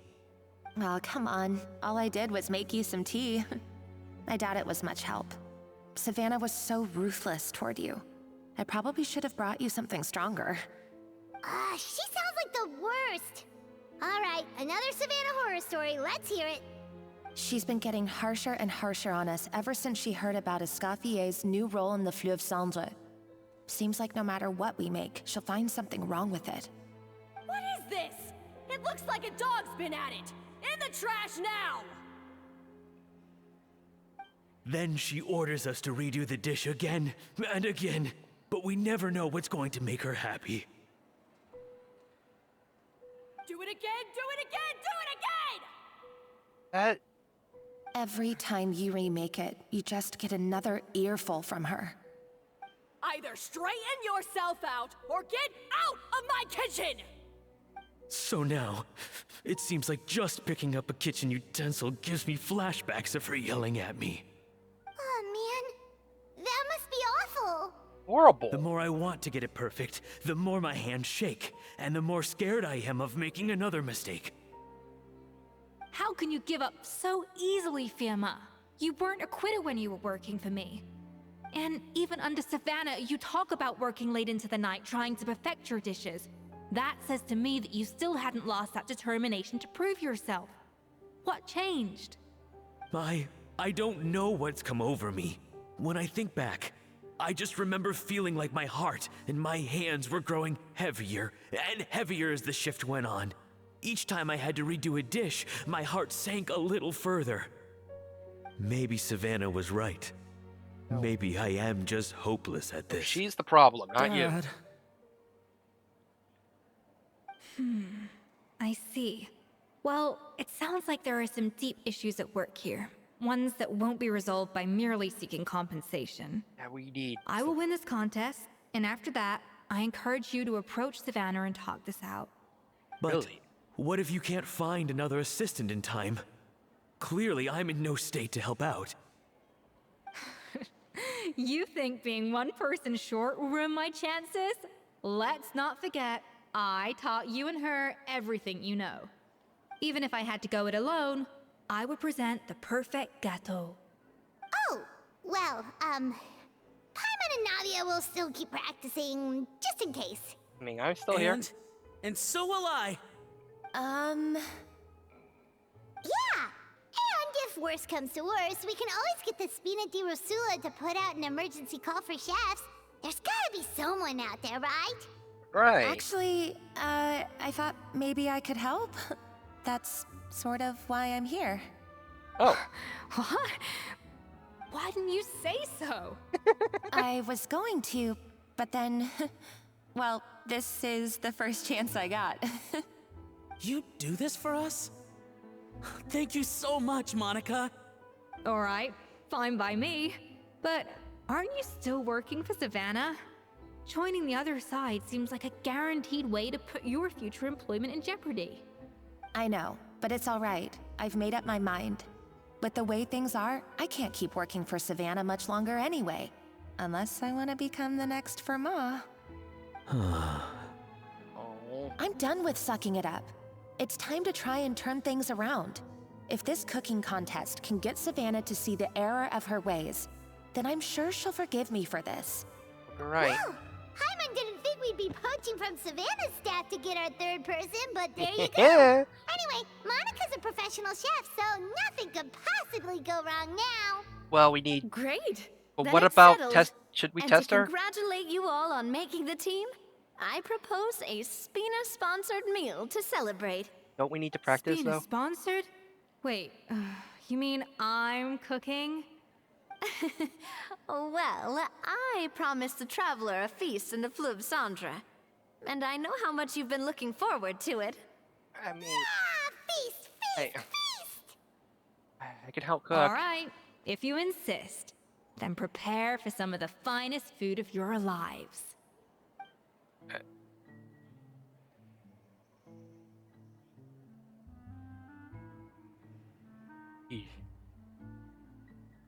Yeah.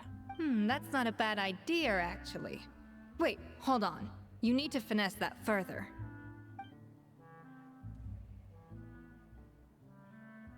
Yeah. Wow. That was a dream come true. Hyman never knew Fontanian cuisine could be What? this good.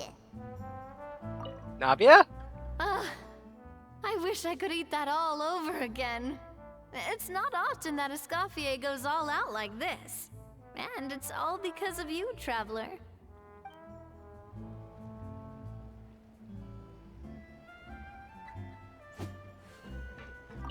So, this is what Chef Escoffier is truly capable of.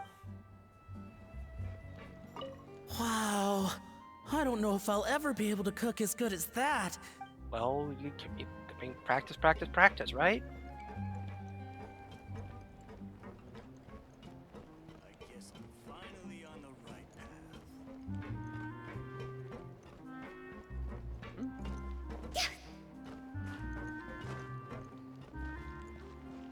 Oh, she's right here.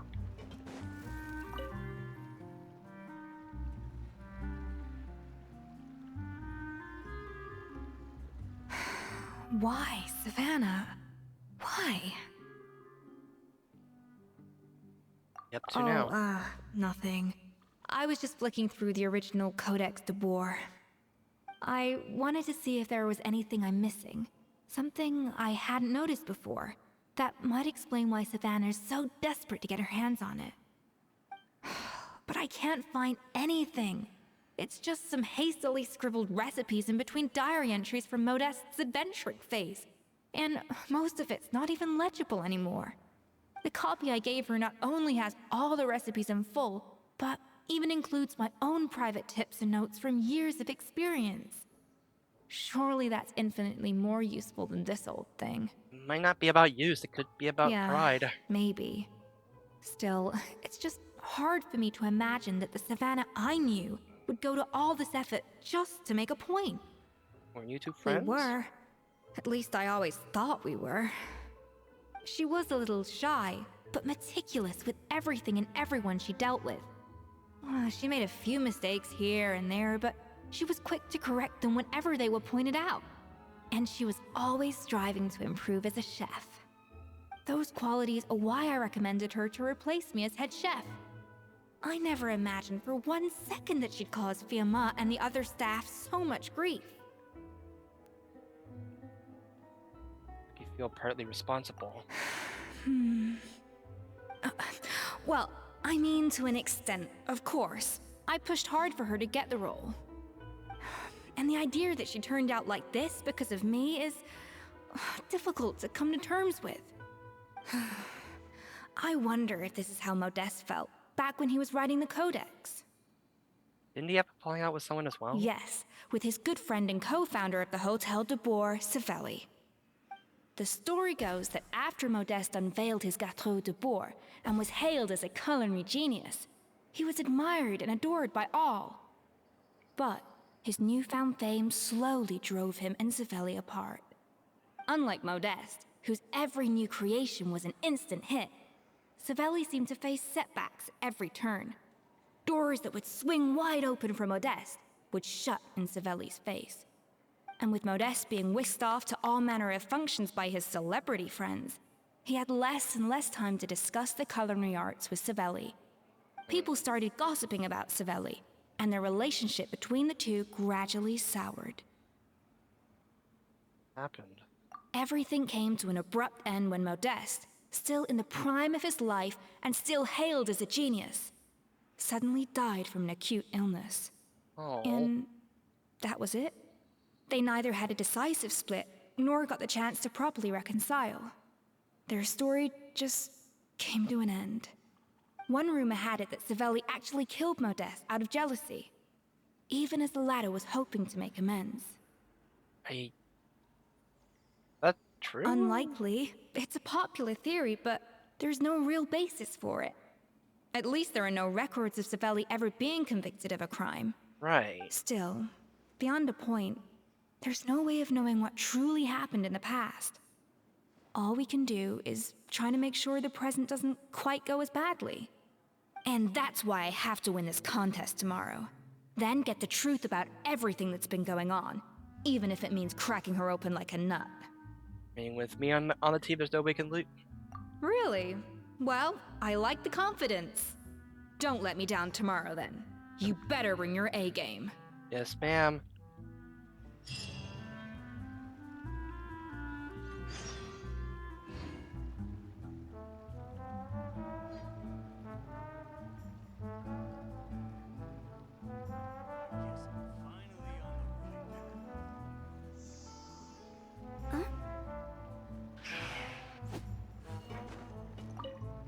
Let's hope that Savannah isn't all sizzle and no steak. After all the work we've put in, it would kinda be a shame if tomorrow was a complete cakewalk. I get what you mean.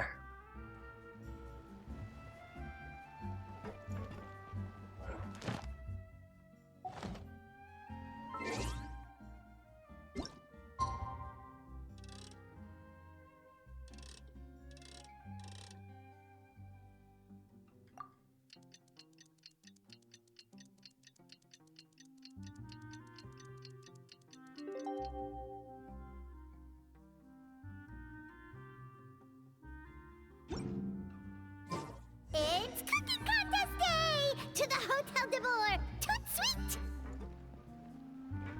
Toot sweets?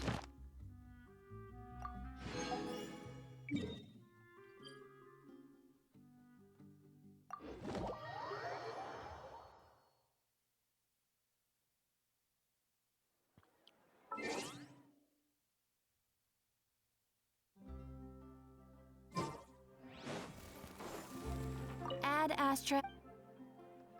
Thank you for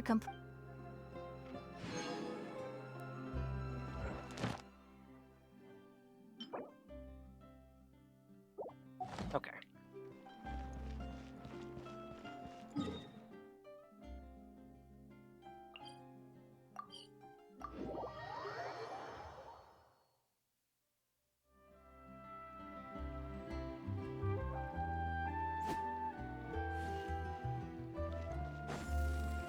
Did you hear the news? Escoffier's coming back for a cooking contest. Wait, seriously? Escoffier in a cooking contest? Now that I've got to see. I don't get it. Why would anyone in their right mind challenge her to a cooking contest? Well, maybe that's the thing. Maybe she isn't in her right mind.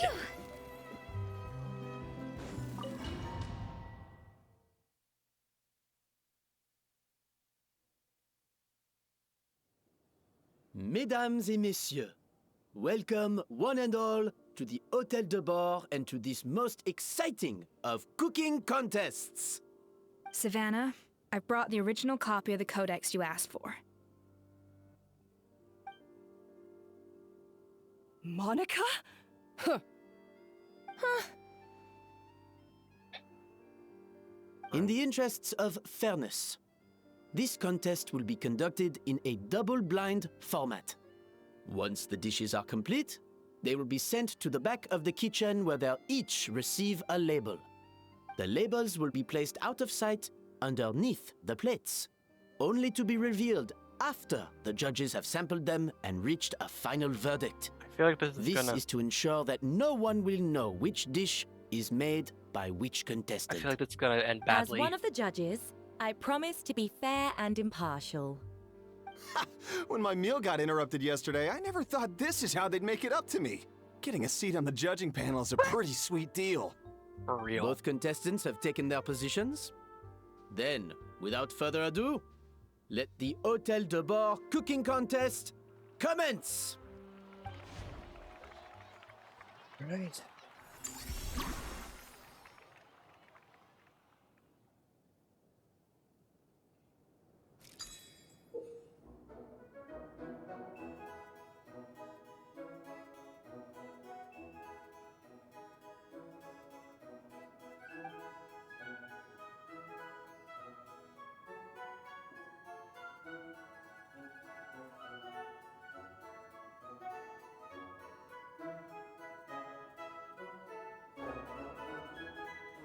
Had enough of both.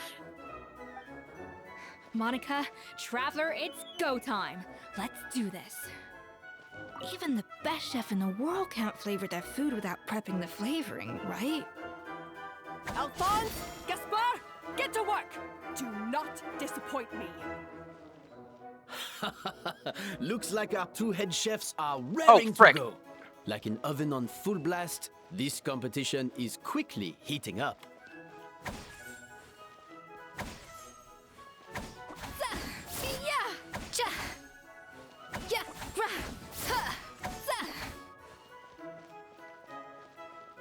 Off to the freezer. That should be enough flavoring. Now hurry up and balance the flavor.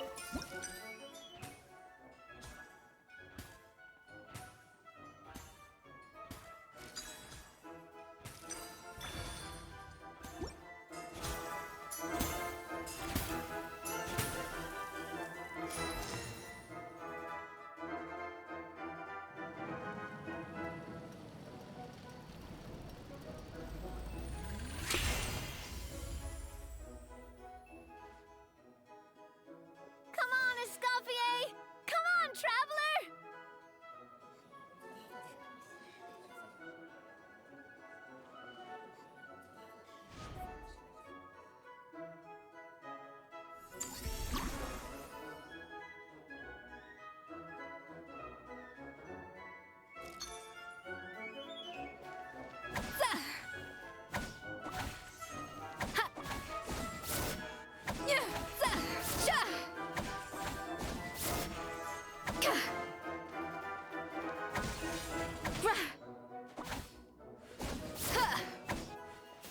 Alphonse! What are you playing at? Not how I taught you to do it!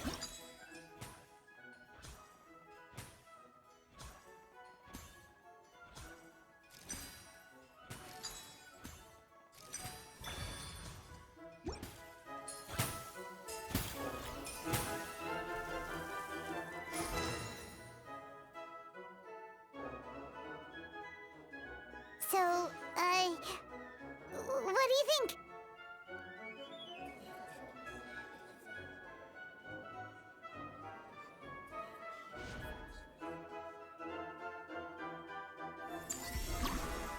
Last layer of cake.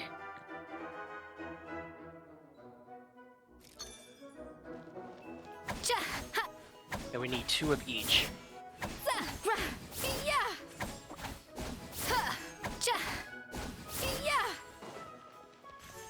Escoffier is already on the final step of the recipe.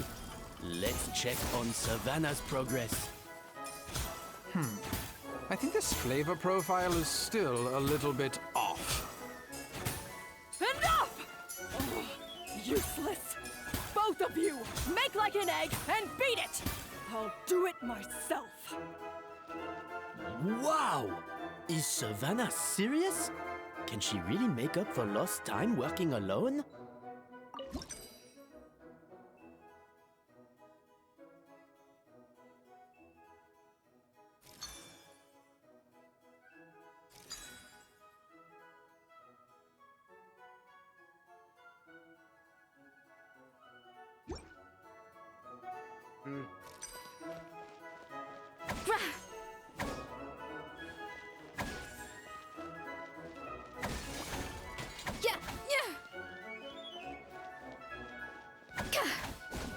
You're done? Boosh.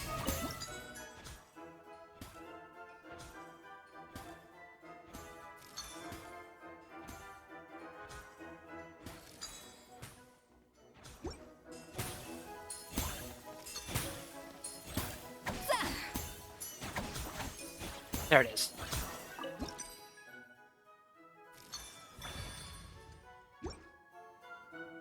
Okay. Took a little bit. You can't match Escoffier's talent.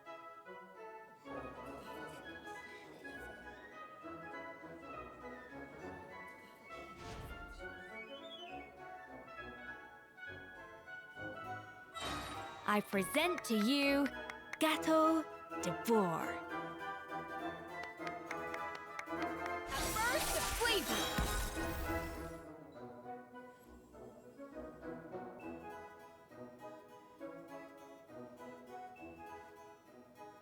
Wow.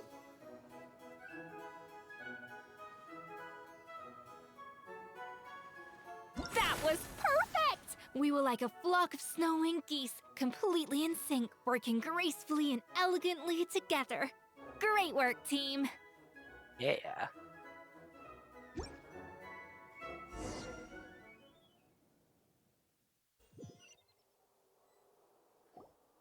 Time's up!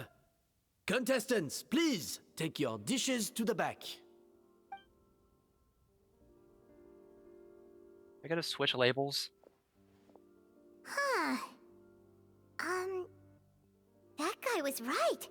You really can't tell whose is whose just by looking at them. Yeah, what? We both made the same dish after all.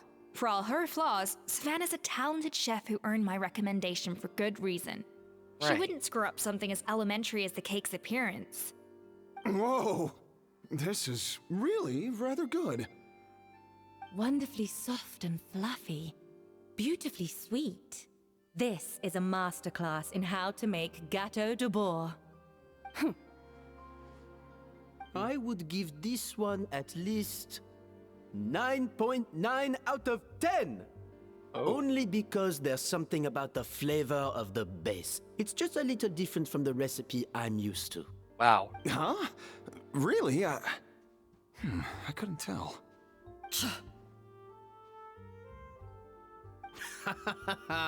All right, on to gâteau number 2. I haven't had a single bite and already this aroma is a delight to the senses. I have a feeling that this gâteau will be a gâteau for the ages. How exciting! I'm gonna dig in. It's not good, is it? It tastes like garbage. I think maybe someone got a little carried away when they were adding the sugar. Oh. Not just the sugar, it's the flavors too. This is all over the place. Who made this? It appears the decision is unanimous. This gâteau is far below the standard we would expect. And Paimon thought this might actually be close. Turns out she can't bake to save her life. I think you might be like celebrating too early. Something's not right here. Savannah may not be perfect, but no way is she this sloppy. I can now declare that the creator of the first gâteau has won this cooking contest. Now, all that remains is to turn the plate over and reveal the chef's name underneath. What? It's... Yeah, I figured. Savannah? No, that's impossible. How the heck? How did this happen? What? Hey, Savannah! You cheated, didn't you? You cheater! What did you do? Oh, you swapped the plates, didn't you? I mean, Well, someone's a sore loser. These cakes went from the oven to the judge's table without me ever laying a finger on them. And everyone here can attest to that. It was Van Gem's staff who labeled them in the kitchen. If you're looking to accuse someone, why don't you start with them? Isn't it more likely that Escoffier's lost her edge? Oh, or maybe her assistants let the team down. What the heck? You take that back! Oh boy. Oh boy. Judges, we demand a rematch. What happened? What in the world happened? That's enough. What's done is done. As head chef, or rather as team lead, I take responsibility for the dish I served. Whatever went wrong and however it happened, I should have spotted it. Savannah, I didn't think you'd stoop this low just to beat me in a bake-off. What happened to your chef's pride? What? I don't know what Wait. you're talking about. It's the... If you want the Codex de Boer that much, you can have it. Escoffier, no! But you must promise me that you'll apologize to Firma and compensate him for everything you put him through. It's a little late to be negotiating terms. The contest is over and I won. That means you owe me the Codex, and I owe you nothing. Look, Savannah, you may have fooled everyone else, but can you really fool yourself? What I'm offering is to accept defeat without looking to expose what you've done. Oh. Oh. She knows something is up. But only on the condition that you promise to stop putting so much pressure on your staff. Fine. I'll treat this as your final handover of duties from one head chef to the next. So, will that be all, ex-head chef? Or is there any other unfinished business you'd like to leave in my hands? I didn't mean that to be a scolding from your former boss, just a word of advice from a fellow chef and a friend. But I don't know if you're even open to input from other people anymore. I know what I'm doing. I don't need your advice. All right, fine. I'm glad to hear it.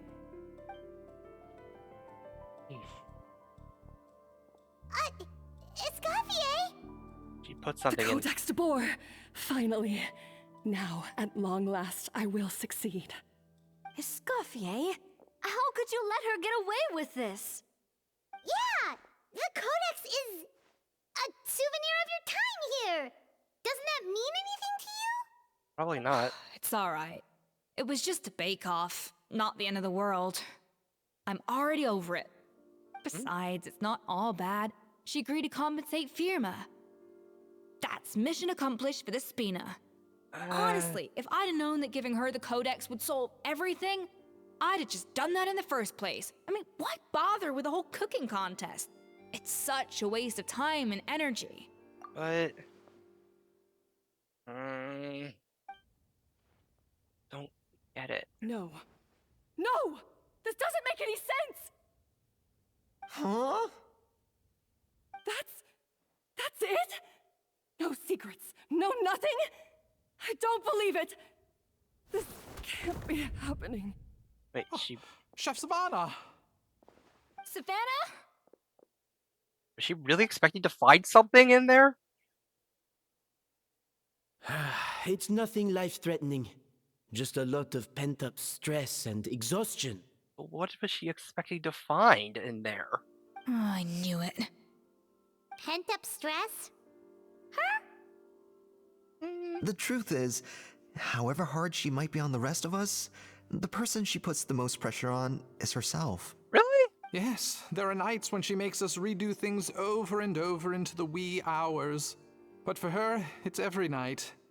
She'll hide herself away in the kitchen, working on new techniques and recipes, and only realize how long she's been at it when we come to work the following morning.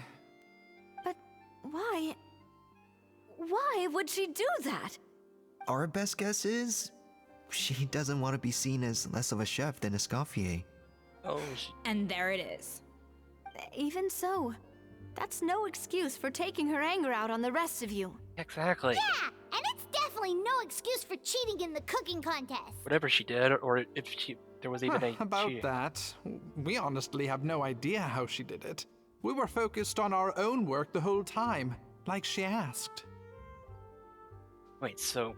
Leone and Algalia were the ones I tasked with labeling the cakes. I've already spoken to them both.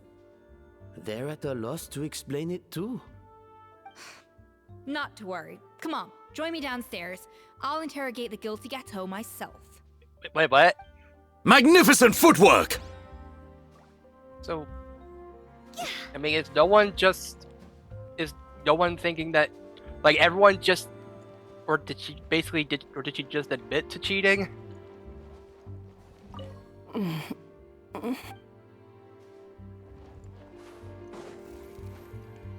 mean, it's just. Well, how is it? Have you figured out what it was? Oh, this is aggravated assault on my palate. I'd rather eat wet cement than this. Is it really that bad? I made sure to taste test it before it was served. Oh, relax. This isn't your cake. Savannah never switched the plates. The offending flavors are coming from in between the icing and the cake base, which means someone tampered with it while it was being made. Or in other words, we have a traitor in our midst. Oh. Monica? I'm sorry. I was forced into it. Really? It was Chef Savannah. She said if I didn't cooperate, she would... Calm down, Monica. I've already accepted defeat. And if I wanted retribution, I would have brought this up when the results were announced. Yeah. Whatever's going on with you, just spill the beans. There's no need to hide it.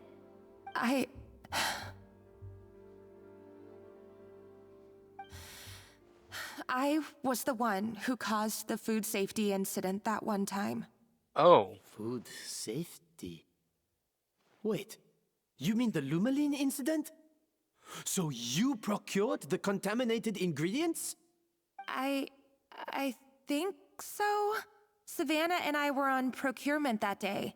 I didn't check everything as well as I should have, and so I let contaminated ingredients make it into the kitchen. But I swear I didn't do it on purpose. I had no idea there was an issue with them, and I didn't know it would end up with Escoffier going to jail. But the last thing I expected was for Savannah to use it as leverage to blackmail me with... Oh. That is... Jeez.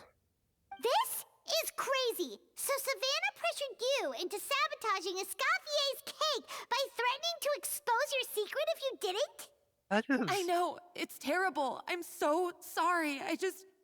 I was so scared. The thought of Chef Escoffier finding out that I put her in jail, it made me freeze up with fear. Well, now she knows, but... I thought Escoffier would hate my guts if she ever found out, and yet somehow that's ended up in me doing something even worse.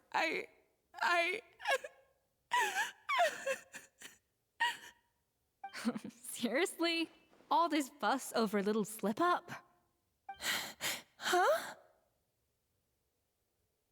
Firstly, it's not like I got a life sentence. I did my stint at the fortress, and now I'm out. And secondly, I had my own reasons for leaving the Hotel de Boer. This wasn't the only factor. Yeah, I figured there had to be more to it than you don't that. need to feel ashamed or frightened or anything like that. Any more than you need to add butter when you're pan-searing foie gras. You mean... you forgive me? It's an accident. Oh, well, I'm not saying you don't have to take responsibility for your mistakes. Yeah, of course. You should tell Vanagem to mark down your performance for the past few months. Then do some digging and find out exactly where those contaminated ingredients came from. Sure, you've made mistakes, but now's the time to fix them. Understood? Understood. Yeah. I mean, if... Good. Now, back to Savannah. What about the original codex would compel her to resort to blackmail? Yeah, what was so special about this book? That she really thinks there was... I have my suspicions. Not that I've got any proof to back them up, though. A theory is all we need. Ugh. What happened to me? I've overheard some customers murmuring about how the Hotel de Boer hasn't been the same since Escoffier left. They think our menu doesn't taste like it used to, especially our signature items. Like the Gâteau de Now Boer? that you mention it, I noticed it during the contest too.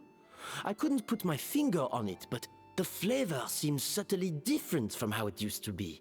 But the difference was so small, I'm sure no one would notice it besides our most loyal customers and true dessert connoisseurs. Yeah, that's the... Still, as head chef, it's easy to see why Savannah would get so hung up on it. She's such a So perfectionist. many times I've seen her make the cake base over and over again, late into the night, determined to match Escoffier's version. But something's always slightly off every time. Yeah, I've noticed that too. Never really gave it much thought, though. Thinking back on it now, it's clear that Savannah's been in a downward spiral ever since Escoffier left. She wants to prove that she can fill Escoffier's shoes. That's gotta be the reason. But after countless setbacks, she's getting more and more unhinged. And at some point along the way, she switched from doubting herself to doubting Escoffier. Doubting Escoffier? For what?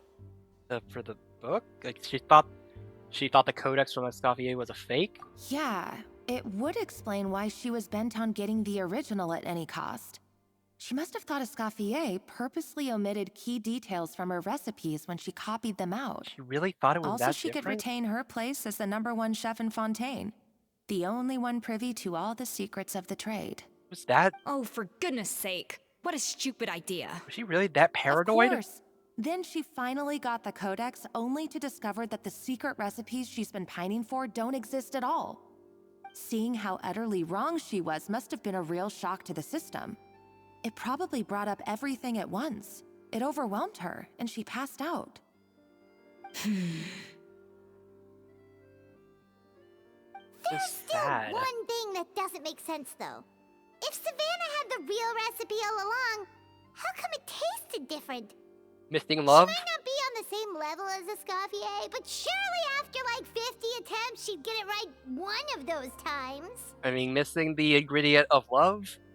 Or it could just be that she's just that, like, she just so much of a perfectionist that she thinks her version is always wrong. Like, when that's just art is like, it's just, there's just perfectionism at its worst, really. You'd think so, but geniuses like Escoffier are in a league of their own. Really? It's just food, isn't it?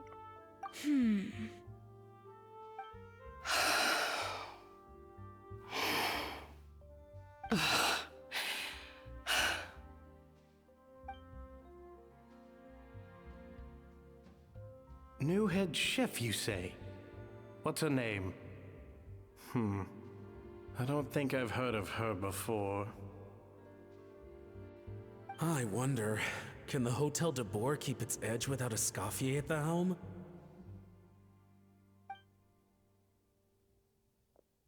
This tastes different from last time. Is it undercooked or something?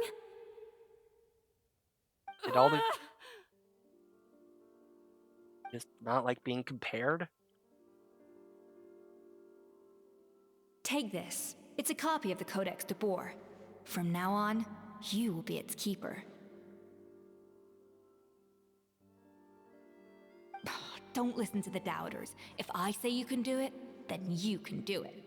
Even if you don't believe in yourself, at least believe in me. Hey, did you hear me? Once I'm gone, the restaurant is all yours.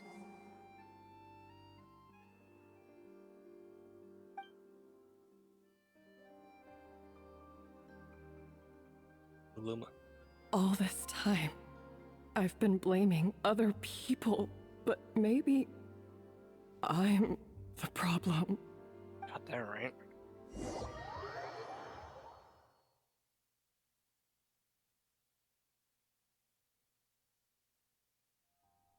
I sincerely apologize for putting everyone out.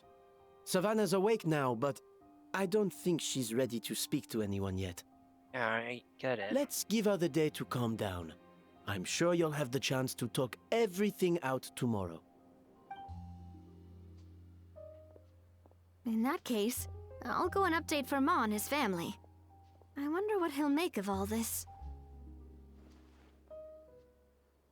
So, we'll come back tomorrow then. Here, let's go. That was a long day. I think I've earned myself a sweet treat when I get back home. Oh, nice! Macarons? Or are you gonna switch it up this time? Traveler, how much do you know about the snow-winged goose?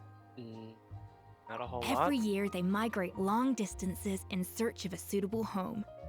There's always one goose at the front whose job is to lead the flock. Fontaine poets often use the image of that goose to explore the ideas about leadership and genius. They usually imagine someone who's a cut above the rest, a model of perfection. But what those poets don't know is that during a migration, the lead goose is always changing. Once the lead goose shows signs of fatigue, it retreats to the back of the flock and allows another goose to take its place. Oh. So the truth is that leadership, with all the responsibilities and pressures that come with it, it's something that everyone takes turns at. But we humans completely miss that fact when we project our own ideas about social hierarchies onto them. This about you and Savannah? I guess what I'm saying is, I don't buy into this notion that there's some sort of gulf between normal and genius. Cooking is a science, not magic. Given the same ingredients, same recipe, and same environment, I see no reason why two different people shouldn't be able to create the exact same dish. Yeah. Of course, some people have a more sensitive palate than others, and some people are just born bolder or more conscientious. But these are all variables that can be accounted for with time and practice. I'd have no reason to expect so much from others if I believed that perfection can only come from the hands of a genius. The only reason I hold people to high standards is because, well, I believe they're capable of greatness. Yeah, exactly. She wants to bring the best out of everyone. That's why she's hard on people. Okay, I've made up my mind. I'm gonna get to the bottom of why Savannah failed. And come tomorrow, I'll give her the scolding of her life, pointing out all the mistakes she's made along the way. Then she'll finally see the error of her ways.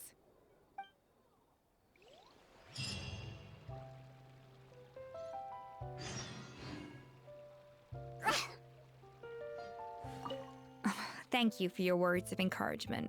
I'm gonna head to the Hotel de Boer and spend the night investigating. I guess I'll see you tomorrow.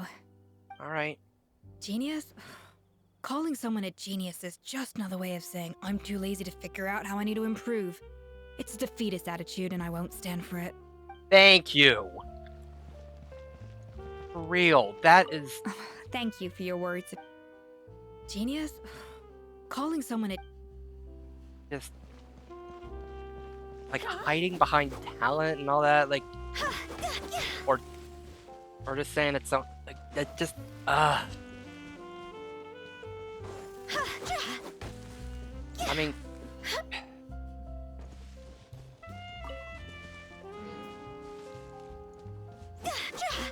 even back when I was considered... I mean, in my childhood, I was constantly being told, being called a genius and stuff. Like, I was... or being a savant or whatever, and it just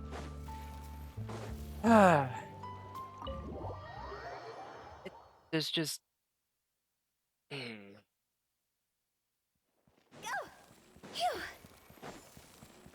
there's just always just something about that phrase, about being called like a genius or being considered like the bee's knees of something.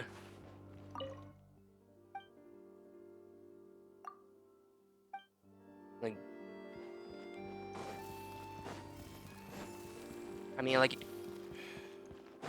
even as a kid, when I was called a genius, I was always confused, being like, anyone could do what I'm doing. Like, anyone could get an A on all these things. Anyone could write a paper like I did. Like, anyone could write an A+ paper about Xenoblade. Like, anyone could write a paper about a camera, or anyone could could do math or program like I do. Like it's.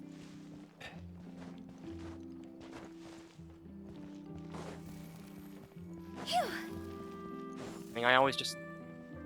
I don't know. I just never really thought of myself as anything special.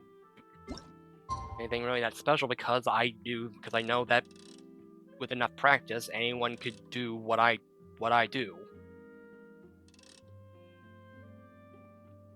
Or that, like, I mean, and the same goes for me. Like, things that I don't think I can do, I put in effort. I mean, heck, okay, like for my game 12 Hours to Die, like I made a when I started out, I did not think I would be able to do any of the things that I ended up doing. I didn't think I would be able to draw stuff. I didn't think I could make make my own music. Like I thought that stuff was way above my head. But I studied it. I worked on it, and made my own attempts, that are in that game. Were they perfect?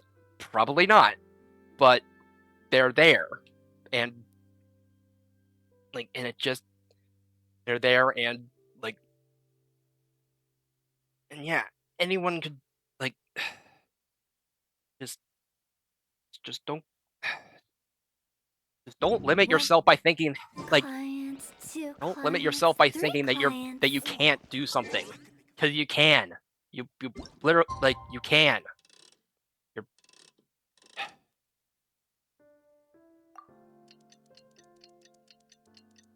I guess that's what all I'm really saying is just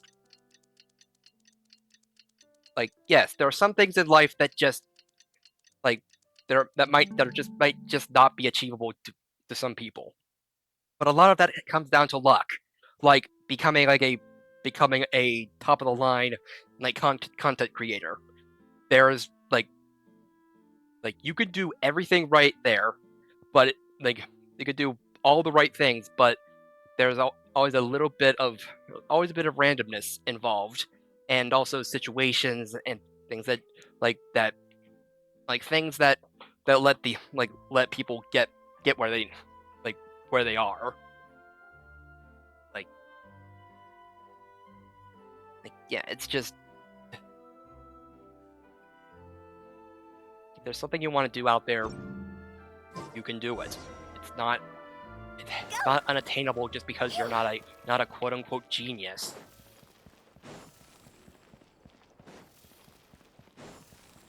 Anyway.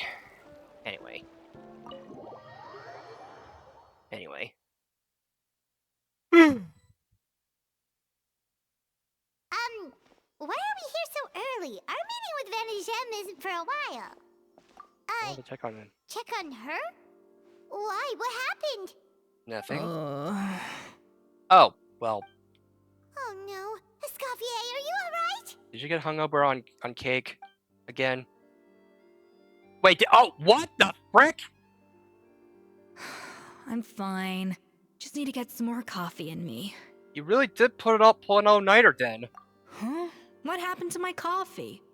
Did I really drink it all? You should get some rest. Thanks. I appreciate it. How many of these did you make? There's cooking facilities here. Or we could just grab a cup of coffee from Cafe Lutece, but either way, hurry!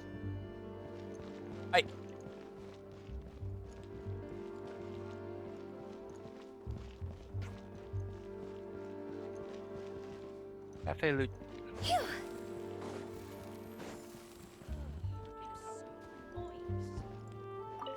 Cafe Lutece and buy a coffee?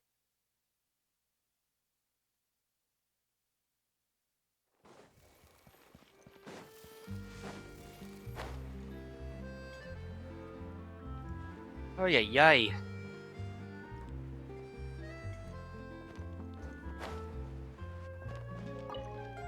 Hey, Hello, what can I get for you? need a coffee stat. Sure thing, we're here to go.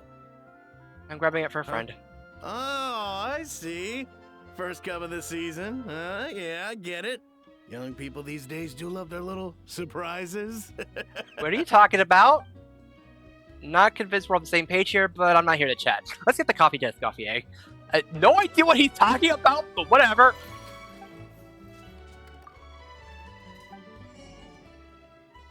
Ooh, a new recipe. And coffee beans. Morning.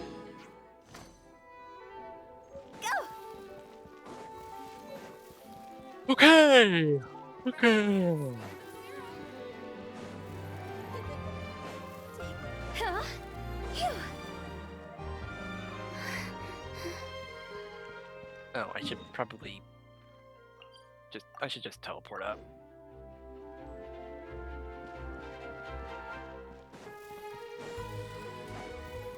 Huh? Wait, what if what happened is that the first time there was the first time there was one, or that one time when it was perfect, there was Lumalime Lumalime in there, which made which made the recipe so much better, and everyone's just trying to attain that same greatness somehow.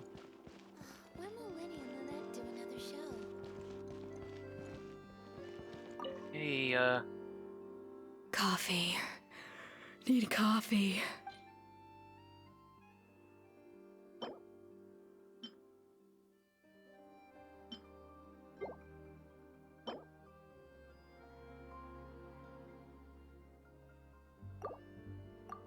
here you go.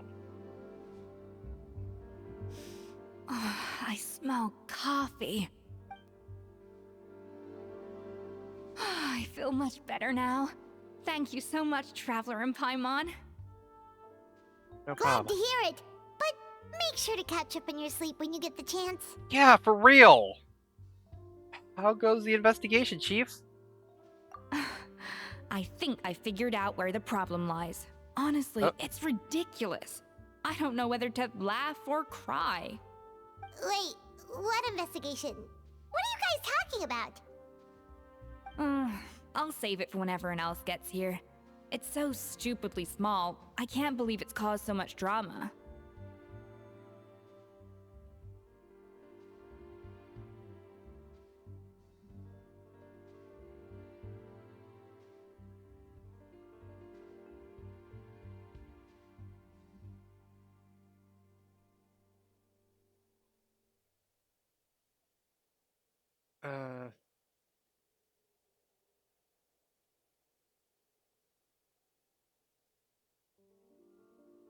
Okay, of course, this is the one that doesn't have the text. And yeah, look at this kitchen. Seems like you had your own share of failed experiments last night. Yes, except my failures were stepping stones to success. Escoffier, have you seen Savannah? Huh? No, not since yesterday. Why? What's wrong? After seeing her home yesterday, we were all a little concerned about how she was doing. So, I dropped by her place early this morning to check on her. Only to find an empty house with the doors wide open. Huh? I left Alphonse and the others to keep watch at her home, while I checked the Hôtel de Bord. I'm worried something bad might have happened. If she's not here, then where could she be? Boss, Escoffier, bad news. Alphonse? You're supposed to be keeping watch at Savannah's house. We were, but then, just after you left, we found this stuff in her house. Oh, looks like a map with a bunch of random places circled. What the frick? What does it mean? Wait a second. This feels familiar. I'm sure these places are all connected somehow. Huh? Of course, from the Codex. They're all places that Modeste explored on his adventures. Oh, the founder of the Hotel de Bord? But I don't understand. The adventure logs in the Codex are too fragmented to be of any use. How come this map shows all the missing details? The Codex de Bord? Then, this place marked in red out at sea. Could that be the fabled birthplace of Gâteau de Bord? Seriously? So now she set her sights on finding the original recipe and beating Escoffier that way? Geez, Savannah. Anything to overcome a gâteau plateau, huh? Ugh, idiot. Does she have a death wish? Those ruins are thousands of years old. Hold on, there's more. Besides the map, we also found these letters. Wait, it was you. You let the Luminine lane through, didn't you? I know you were responsible for purchasing the problematic ingredient that day. What would your good friend think, I wonder, if she learned that she suffered on account of your negligence? What would people in the hotel think? So I imagine you'd like to keep the secret from Escoffier, wouldn't you, head Chef Savannah? Retrieve the real codex by any means necessary. That's where the real treasure can be found. You gave it away like a fool. Well then, you're going to get it back, whether in a bet or by force, it doesn't matter. Oh, I know. Don't you have that cooking showdown of yours? And if you don't think you can win, why you simply need to have your opponent lose. I imagine that assistant of yours might come in handy in that regard. What are you dawdling for? She was the one who concealed the secret recipe in the first place. Why else do you think you've never been able to recreate her work? She's afraid that you'll outshine her. What do you imagine everyone says about you, and both within and beyond the hotel walls? Ordinary, they call you untalented, a hack, a failure who never to surpass Escoffier. And you know whose fault that is? That's right, it's hers. She's no saint, never has been. So why hesitate? What the frick? It was you. You let the Lumaline through, didn't you? It sounds like a threat letter. Does this mean that Savannah was responsible for the safety incident? And not Monica after all? Retrieve the codex by any means necessary. So the cooking contest and the cheating. Someone else was behind her pulling the strings? Yeah, that... She's keeping the true recipe to herself. Ugh, this is all such a mess. Paimon needs a second to process this. First, we thought that Savannah forced Monica to cheat in the cooking contest. But now, it turns out that someone else forced Savannah to force Monica to cheat?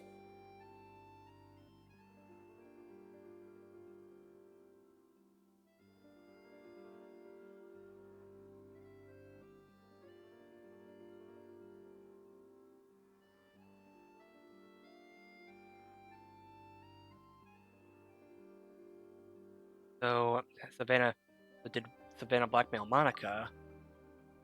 Or is it the other way around? You're finally here. Of course. I should have put two and two together as soon as I read your threat letter. The food safety incident, the demand for a cooking contest, the instruction to blackmail Monica.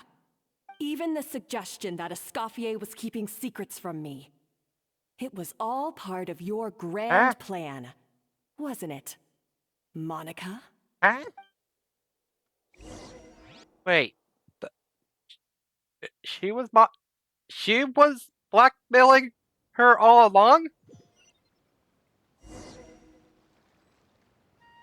We should be getting close to the spot marked on the map. Of all the stupid things she's done, this really takes the cake.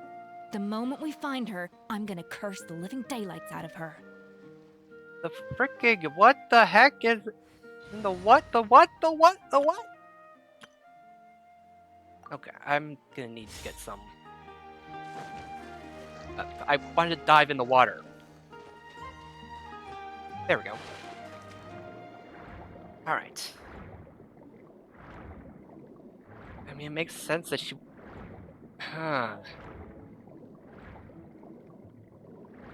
But wait a minute, but Savannah was the one chewing out Monica from out there. Was that just to get someone's... Was that just to get... Was that just to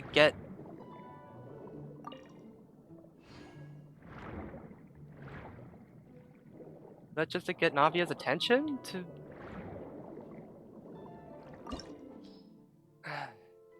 I don't get it, man. I'm losing it, man.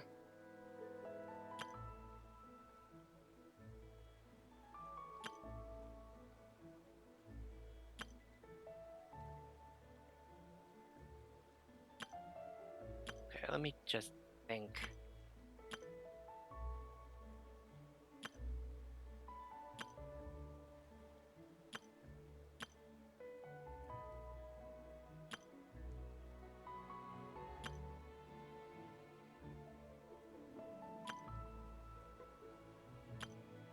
how about this? This team. I'll add cryo to the mix.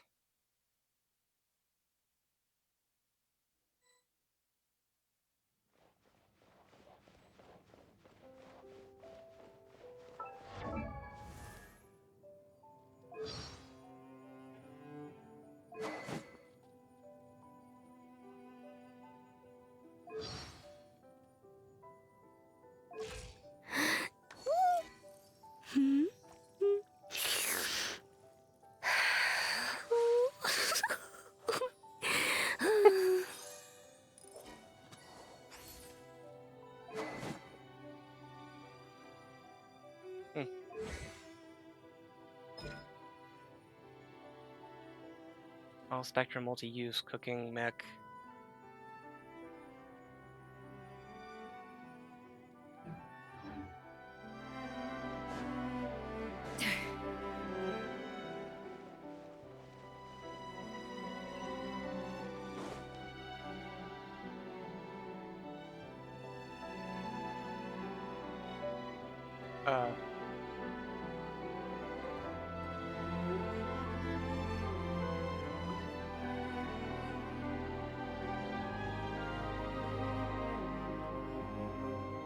Whoa, this place looks like an underwater restaurant, doesn't it?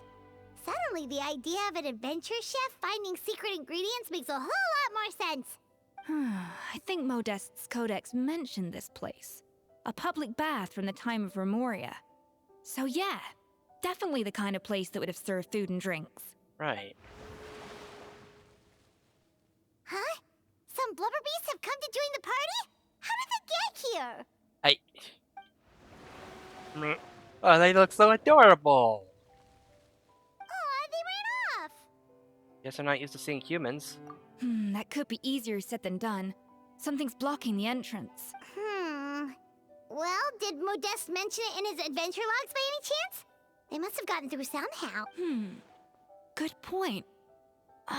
Yes, that's right. It's coming back to me now. We prepared a banquet for our shy little guests, and as the food flowed away on the current, they broke into a joyous chorus, and the path opened to us. Wait, they were feeding... We have to feed the blubber beasts? With what? There's nothing here besides rocks, romaritime flowers, and lumitoile.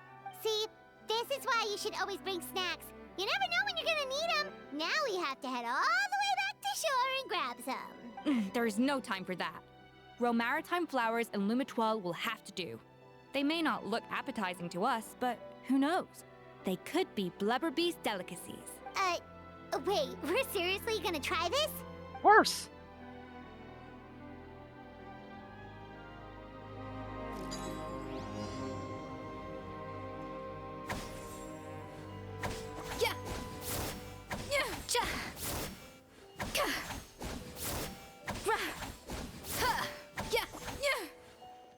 Off to the freezer.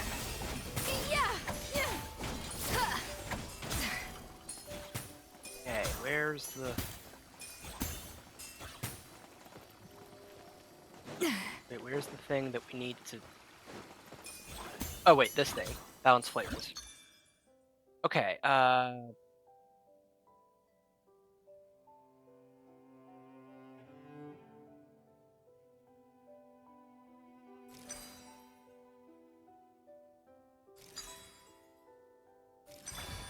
there we go.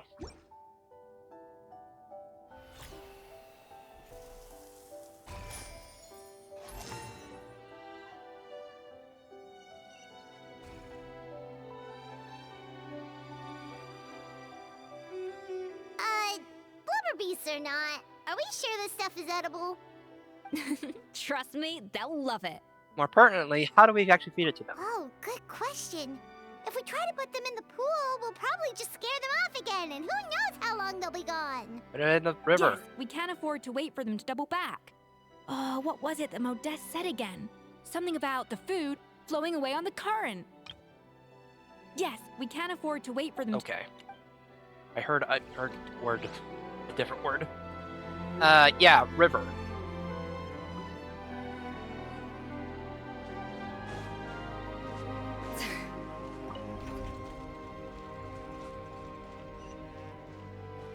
Deliver food.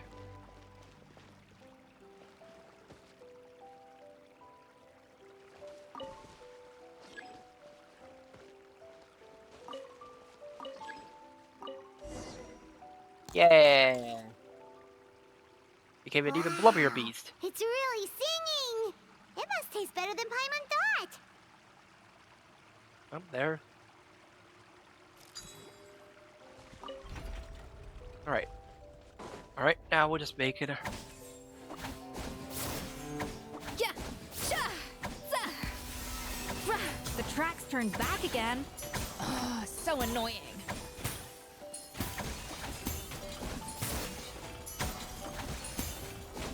Yeah. There we go.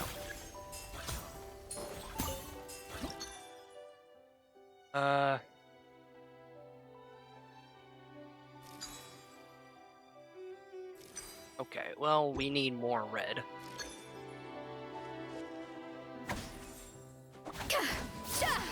Oh, well, we got what we need.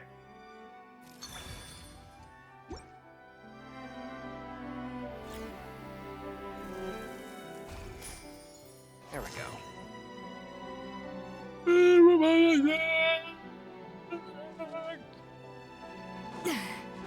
Okay. Rotate. Rotate. And deliver the food. Deliver!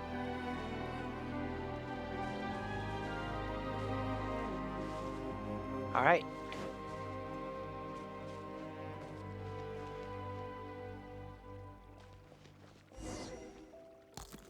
Okay. Okay.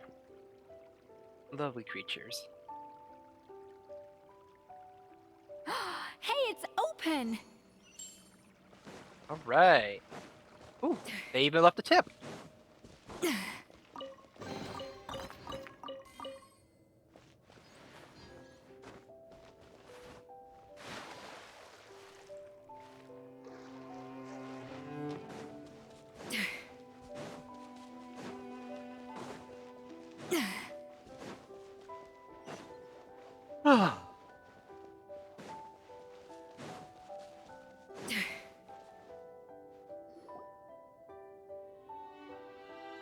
Some time ago.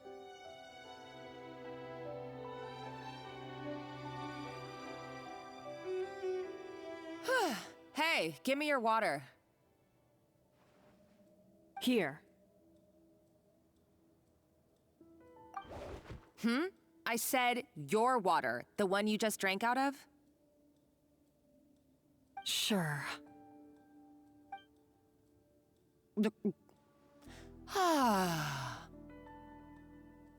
All those years slaving away under Escoffier, and then you. Today, it's finally paying off. Not only have I found the ruin that Savelli kept hidden, but I also get to boss you around like my little lapdog. Hey, go scout ahead for me. If we need to do any more blast tunneling, I want to know where to lay the explosives. Did you not hear me? Get going. Why don't you do it yourself? Oh, when did you learn to fight back? You're always so compliant when I give you instructions by letter. That's because you threatened to expose me for the Lumiline incident. I swear, if I'd known what you were planning, I'd never have... Ha! Don't be so self-righteous. Admit it, you've always been jealous of Escoffier. That's why you lapped up everything I told you.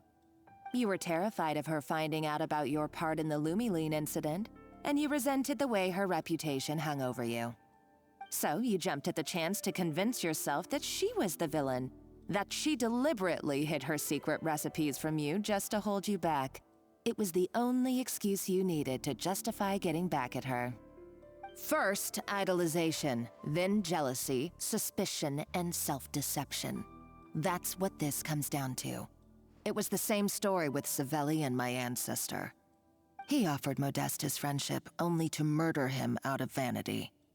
He promised to explore the world with him, only to later destroy all records of their adventures. It's a miracle I even found this place. You have no idea the countless hours I spent piecing it all together. So you see, you're no better than Savelli.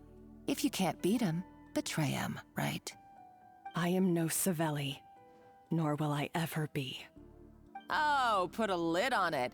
You really think you can absolve yourself of your vindictive and jealous behavior now? Just because you finally realize that Escoffier never kept any secrets from you? You didn't show any remorse when she left, or in the cooking contest. Why start now? You have no right to redemption. You're right. I don't deserve her forgiveness. But I am done being bullied into submission by you! Ooh, feisty. But you should watch your tone. Talking to me like that could get you in big trouble. I somehow doubt that. Since I poisoned both our water bottles. Eh? What? Ever since I learned the truth, I've been biding my time, waiting for this moment. You've played me like a fiddle for so long, and now this is payback! But you drank it too. It's what we both deserve. This is the price we must pay for betraying Escoffier. You'll die here with me, Monica! You. Do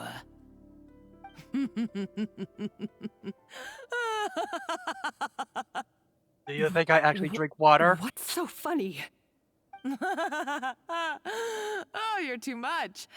I thought I'd play along for a bit just to amuse myself. You gave a very rousing performance. Eh? I saw your dumb plan a mile off. There's no poison in these bottles, just clean, fresh water. Eh? No. Revenge is a dish best served cold, you know? Did you really think your half-baked plot would fool me? You're a lousy chef, and you make a lousy villain, too. A complete waste of space. No wonder you never amounted to anything. Everything I ever did was a failure. And now, I failed again, for the last time.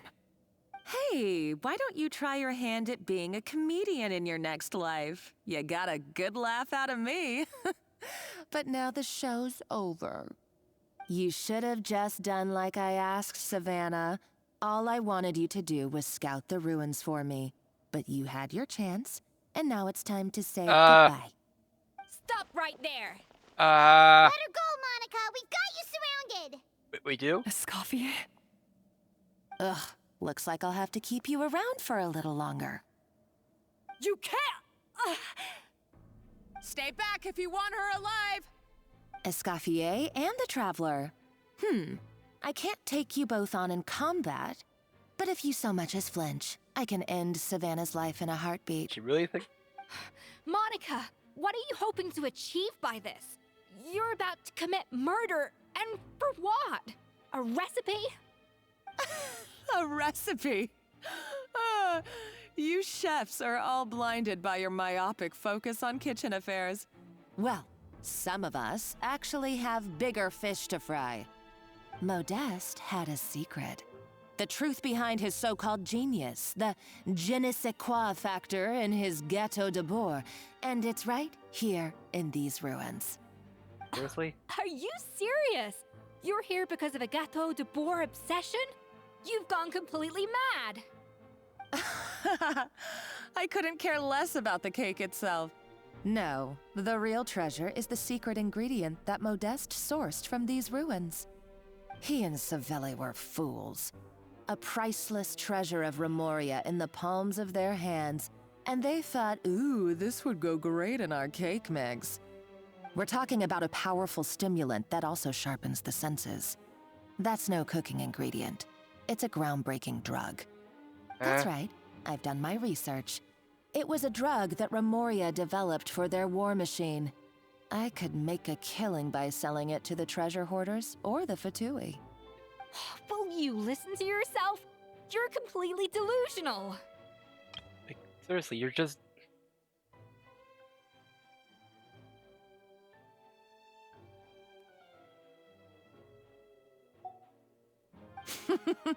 My eyes are wide open. Just wait till I get my hands on this treasure.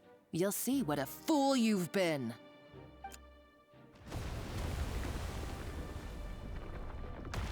Wait, what's that sound? Just when I thought she couldn't get any crazier. She's lucky the whole place didn't collapse. Seems like she escaped it in the commotion. Uh-oh, Savannah's gone too! Monica must have taken her. Oh, what a coward. She's only taken her hostage because she knows that she's no match for you. One piece of good news, at least Savannah's not gonna That's die. true. Even if she needs finds leverage. the treasure, she'll need Savannah alive if she wants to get out of here in one piece. Oh, well, our path's been blocked, so let's look for another route. Seriously, all this for a drug? Like, for... Eesh. The water looks pretty deep here. Maybe it leads somewhere. I just want to check a look around in here real quick.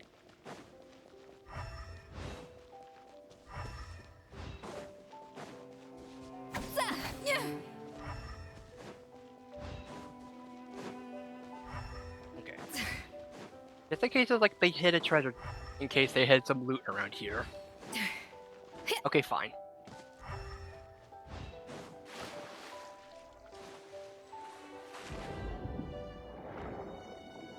Okay, down we go.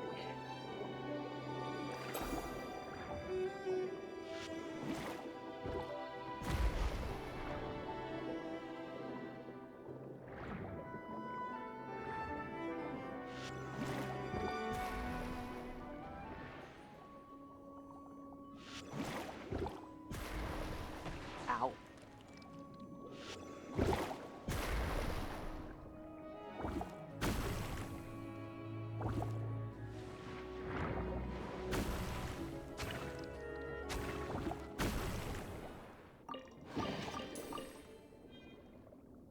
So it is admittedly kind of silly that they find a drug or they find something crazy and they're like, ooh, let's put it in let's make this an ingredient.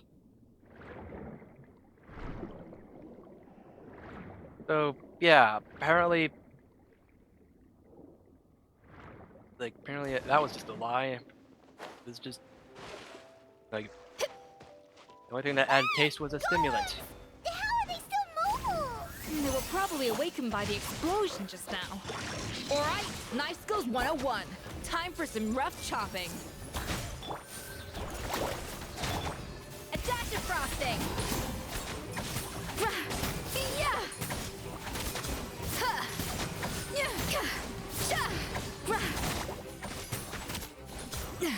Yeah! The pinnacle of excellence! Okay.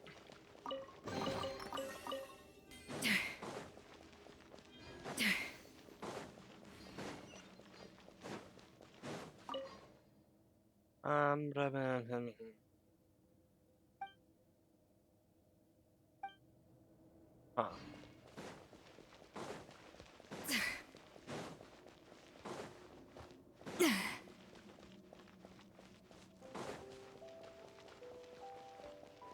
Another door? Guess we need to prepare another feast for our guests. Suppose.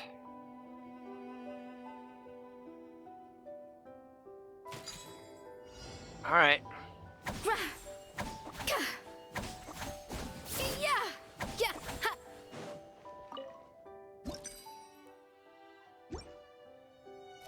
If we can get just 2 red, then.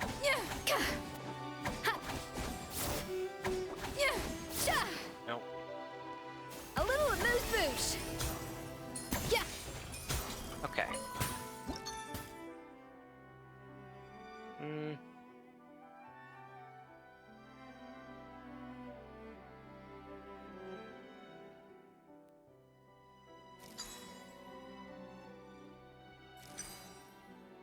There we go.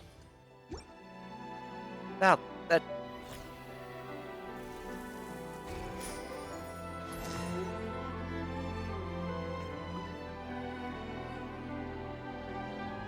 Okay. So now we have... Oh, now I just need to figure out how to get...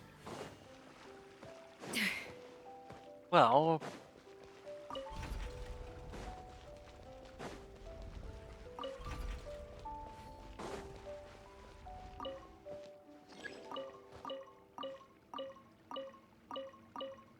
Can I please just deliver it?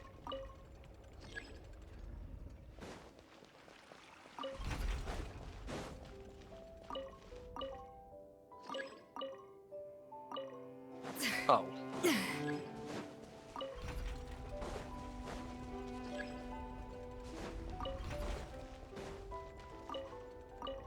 There we go. Yeah.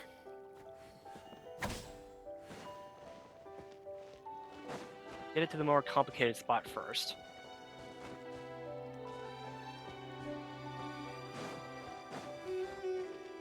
Hey, be careful! Scare them off too much and they might not come back again.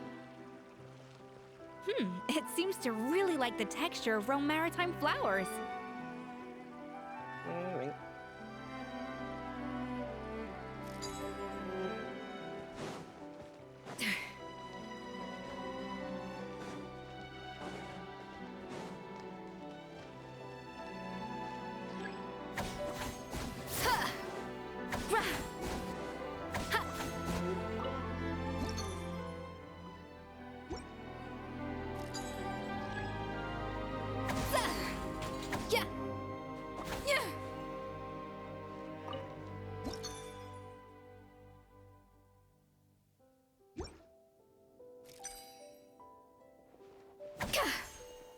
Off to the freezer!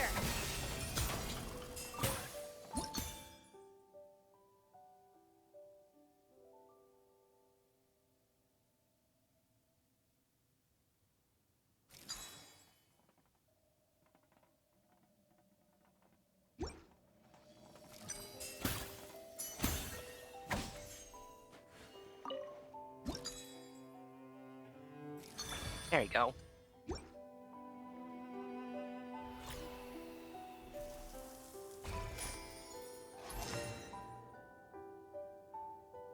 Okay. Alright, alright. And we just... Oh.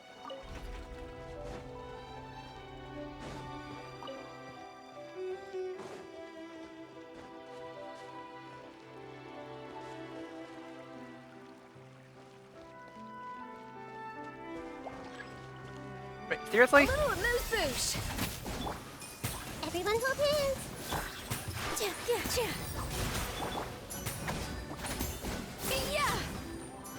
Ja.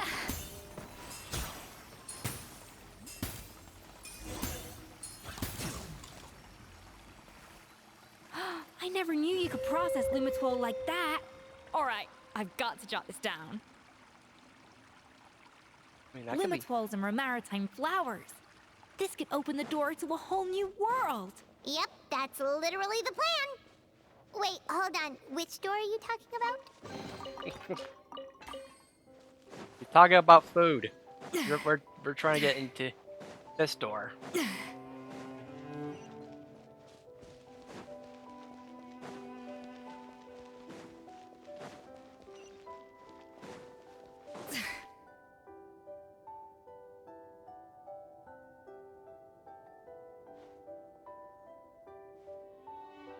That's strange.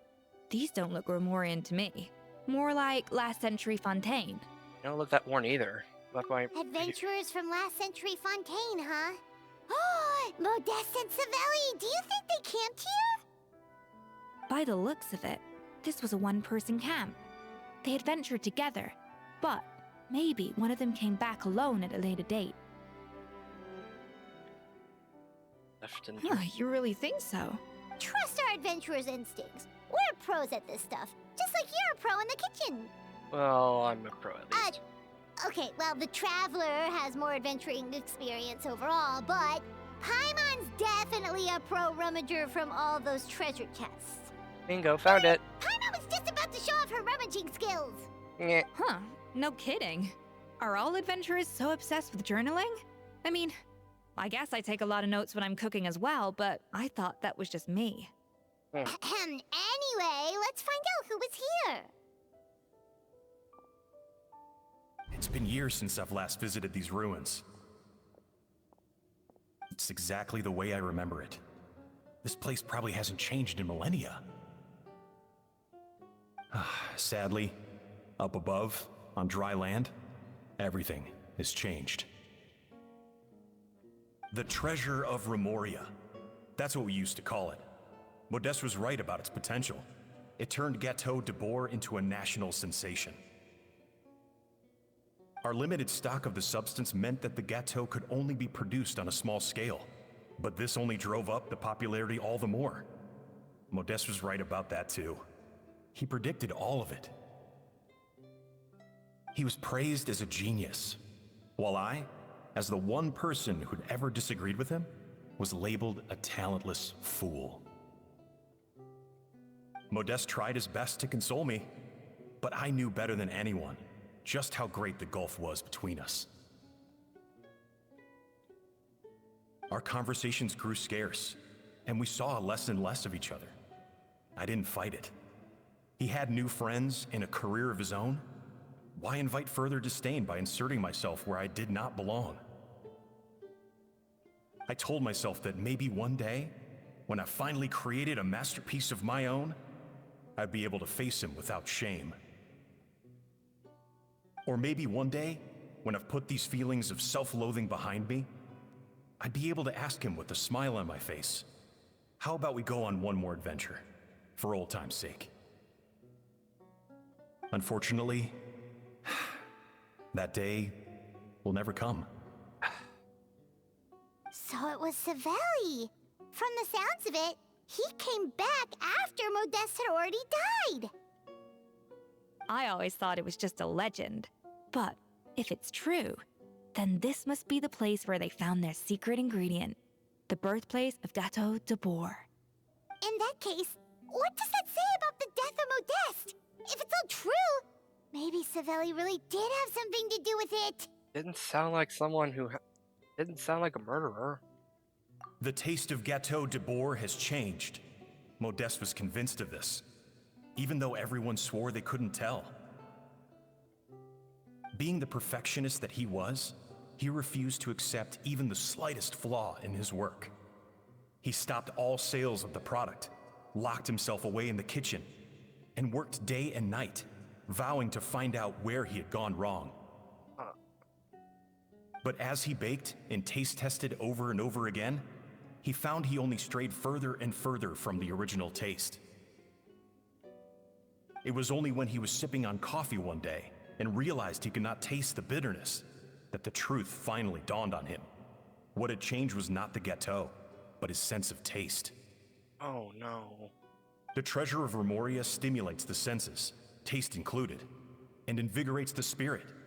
In the short term, it offers people the ultimate gourmet experience, but in the long term, it dulls their senses entirely. Oh. In hindsight, it made perfect sense. After all, why would a culture that sought liberation from the constraints of their bodies care for the loss of their senses? But we realized it too late. We were just too late. Over the course of his many culinary experiments, Modeste exhausted the remaining supply of the treasure of Remoria. He consumed it all himself. The finest culinary talent of his generation now faced a future in which he would never be able to taste anything ever again. Finally, in despair, he took his own life. My gosh. And because we had become estranged, I could not be there to stop him, to offer some words of comfort, or even to say goodbye. Yet despite everything, he sent me his final letter. The treasure of Remoria? Guess Monica was really onto something. It really was a kind of drug. But it So, dulls the senses. Modeste chose to end his own life. Then, why all the rumors that Savelli murdered him? Also, neither the Codex nor any other contemporary records make any mention of the treasure of Remoria. Pathetic! It's almost as if someone deliberately erased it from history. Modeste told me everything in his final letter. His was a tale of how even a genius could fail, and how much more devastating it is when it happens. Did he hope I would gain some personal catharsis from knowing the truth? Or maybe he wished for me to warn the public about the dangers of Gateau de Bourg, proving that I had been right all along. But if the public ever learned how Modeste's greatest triumph became his undoing, his fall from grace would be swift and merciless. 1 minute a genius, the next a joke. It would surely spell the end for his restaurant too. What would be his legacy then? How would future generations view everything we built together? I fear the scorn I have faced these last years would pale in comparison to the scorn shown to him by the history books.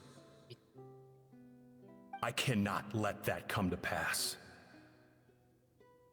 I will do what I must to protect his name. It will mean tampering with his notes to remove the damning details, leaving mere fragments of our story behind.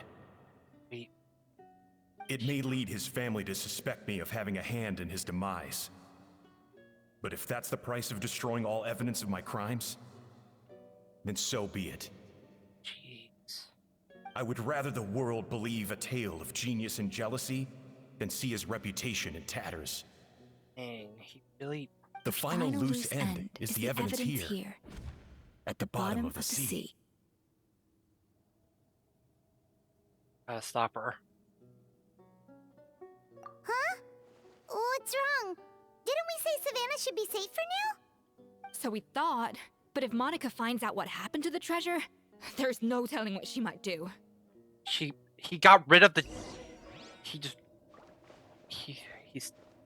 got rid of it. There's nothing left of it.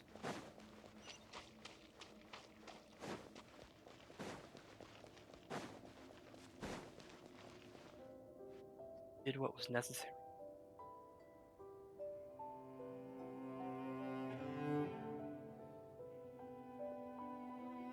The treasure of Remoria. I have found you at last. Savelli, you tried your best to bury the truth, but you underestimated the children of Modeste. Some fragments of his diary escaped your clutches, and we have held on to them for generations. But I have to thank you too, Savannah. Without your help retrieving the codex, and with it the last piece of the puzzle, I may never have found this place. But now, finally, the secret to Remoria's military might is within my grasp. The treasure of Remoria is mine! Oh. It's empty. It's empty? Monica? Oh, we were seconds too late. Escoffier? What's the deal with that jar? Savelli's final act! He wanted to conceal the secret of the treasure forevermore and make sure it would never harm anyone again. So he came here after his friend's death and destroyed every last shred that remained. This can't be happening. All the years I spent piecing together the truth. All my painstaking planning. All that for an empty jar? Monica, don't do anything stupid. This ruin is more dangerous than you realize. Oh, shut your pie hole! Praise be to Lord Remus. You barbarian shall be slain.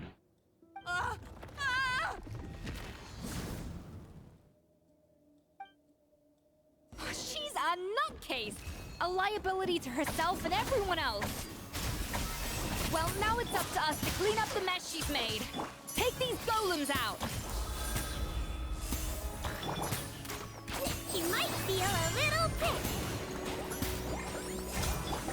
Off to the freezer! Why is this place still shaking? Maybe we have too sure you're happy with her explosives? Either way, it's all her fault. Enough chit-chat. Let's get out of here, Traveler! Escoffier, come on! But Savannah. Okay, I'm coming. Oh, no, you don't. If I can't get what I want, neither will any of you. I've got nothing to show for my life's work so far. But if I can take another so-called genius down with me in my final moment, then it was all worth it. Seriously? You're that petty? You're a psycho.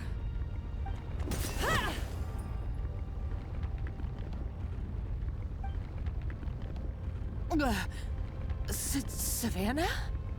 Oh, when did you wake up?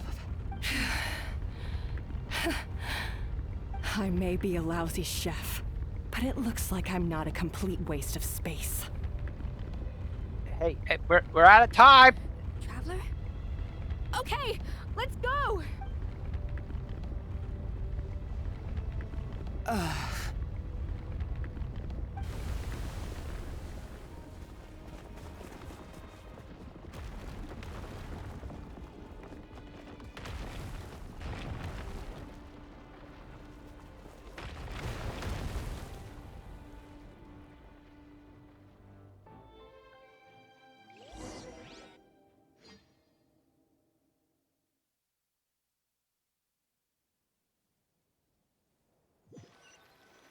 Jeez, man.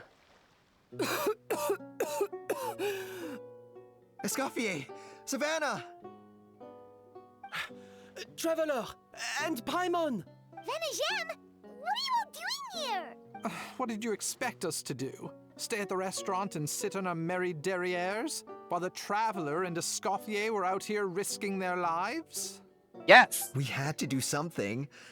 Even though that something ended up being, well, waiting for you here instead. Yeah, well...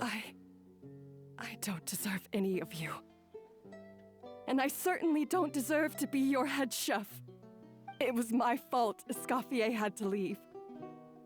Then I couldn't live up to her standards. I acted like a tyrant in the kitchen. And now I almost got myself killed. Come back, Escoffier. Come and be our head chef again. I'll never be able to replace you. Okay, so everything I said to you the day I left, it just went in one ear and out the other? Huh? Sorry, I was kinda in my own head at the time. All I could think about was the Lumiline situation. What was it you said again? Forget it. It doesn't matter. Anyway, I didn't leave this job because of you. And you're not nearly as awful a chef as you think. If you were that bad, why would all your staff show up here for you? Escoffier's right. Sure, you nitpick our work and get us to do things over a lot. But when it comes down to it, you're the one who's always doing whatever it takes to make sure the customers get served on time, every time. Things were pretty rough after Escoffier left, and Savannah's the only reason we've been able to make it through. Our customers know that Escoffier doesn't work for us anymore. But the fact is, they keep coming back. If that's not an endorsement of your work, I don't know what is. At the end of the day, we're all human, and we all make mistakes. All we can do is recognize where we get it wrong and do our best to improve. That's all that's humanly possible. No, I get what you're saying, but what I did to Firmont and to Escoffier, it's unforgivable. Well, about that, there's someone else here to see you, Chef. It's been a while, Chef Savannah. Firmont? I'm so sorry. I put far too much pressure on you. And the way I stubbornly refused to go and see you after you fell ill. There's no excuse. But I'm too late, aren't I? The damage is done. I heard that you can't even hold a kitchen knife anymore. Actually, I think I'm going to be just fine. Huh? We thought Firmin's problem was purely psychological in nature. But after the threat letter came to light, it got Firmin thinking. Magnificent footwork! He remembered the tea that Monica used to give him every night. What? And Wait. as it turns out, she was lacing it with Lumaline the whole time. Seriously? No way! Doesn't that cause nerve damage? Yeah. Oh my gosh. It can. High doses pose a risk of serious nervous and sensory complications. But if you calculate the dosage carefully, you can control the extent of its effects. A small dose might simply make a person more emotional, whether that means more fragile or more hot-tempered. So, wait. No wonder it seemed like you'd lost your edge. I asked my friends at the Fontaine Research Institute about it. They said that with the low dose I was taking, the risks are pretty small. They also fixed me up with some meds and said I should recover in no time. You're already sounding a lot more confident. Well, that's what happens when you give someone a little bit of hope to cling on to. There's more. We believe that Yeah. Fiona was likely not Monica's only victim. Yeah. You mean she poisoned me too? I had a feeling it was the Lumaline there too. So that's why Savannah's been so irritable this whole time! Yeah.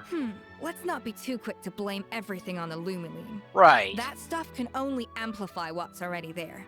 Yeah. So tasty food will seem like the most delicious thing in the world, while food you don't particularly care for will become utterly revolting.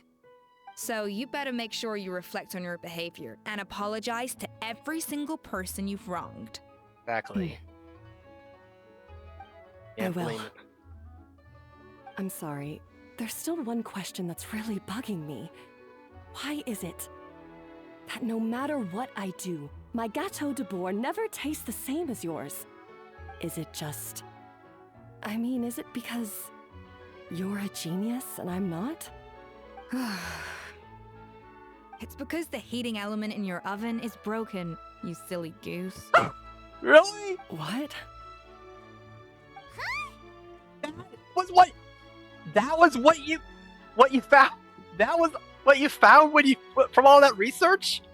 I felt like something was off during the cooking contest. Once I got around to checking all the equipment, I noticed it right away. There was a half-degree discrepancy between the temperature setting and the actual temperature. All the Seriously? ovens in the whole kitchen had the same problem, which confused me at the time, but by this point, it's pretty obvious that Monica must have tampered with them. I would yeah, have figured it out the half-degree? day of the bake-off, since the issue affected both our teams. But of course, Monica sabotaged mine so that could never happen. No. I spent so long trying to find out where I was going wrong, and then you pinpoint the problem in just one night? It all comes back to one simple, undeniable truth. You're a genius. Got it. And I'm just plain old Savannah. Oh, cut it out! Stop the woe is me act for a second and just think. I came up with this recipe. You don't think that might have something to do with it? Do you know how long I spent perfecting my Gâteau de Bourg? 3 years! 3 whole years! 3! I know this dish inside out, back to front and upside down. And you've been head chef now for what, 6 months? If that? A couple hundred failed attempts, and you're gonna throw in the kitchen towel and declare you'll never be successful because you're not a genius. You clearly have no idea how many kitchen failures I've had under my belt, or just how long it took me to finally get my recipe to a level I was satisfied with. Yeah. Genius or not, everyone makes mistakes. Modeste did, Savelli did, everyone does. You're only a lousy chef if you don't face up to your mistakes, learn from them, and then keep chipping away until you crack the problem once and for all. Surely you haven't forgotten all that. You were no lousy chef back when I handed you the reins. I haven't forgotten. And I'll make sure I never do. That's our head chef. Ha-ha! Sounds like we won't need another changing of the guard in the Hotel de Bourg kitchen anytime soon. Huzzah! Aw, what a perfect ending to a crazy journey. Look how happy everyone is. So you got your mojo back now? Yeah. Thanks to you, Escoffier. In fact, no. Thanks to all of you. Aw, friends again! So nice to see them finally settle their beef. Well, maybe not all their beef. Good. So now that's out of the way. It's time for payback. You Oh. cheated in our last bake-off, and I demand a rematch right now.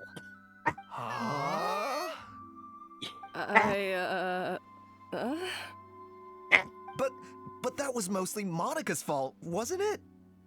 So? Right. And also, does it have to be right now? Savannah's only just got her mojo back, and you barely escaped from a death trap. No excuses. This is a cooking contest between two top chefs, and nothing will stand in its way. Yeah. So grab your spatula and get ready, because this rematch is happening today. Right now, this instant. Hey, so, this whole time you were salty about losing? The second cooking contest commences now! This time, no more games, and no holding back!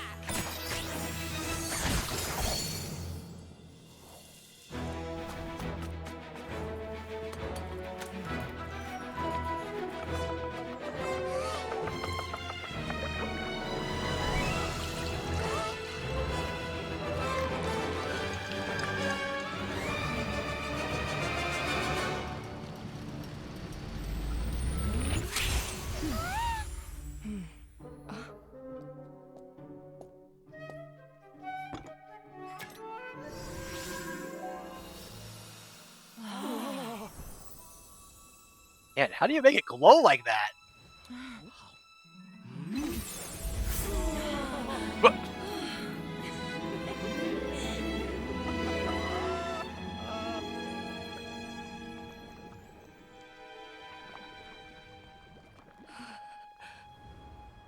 I feel like I don't have the right to be here.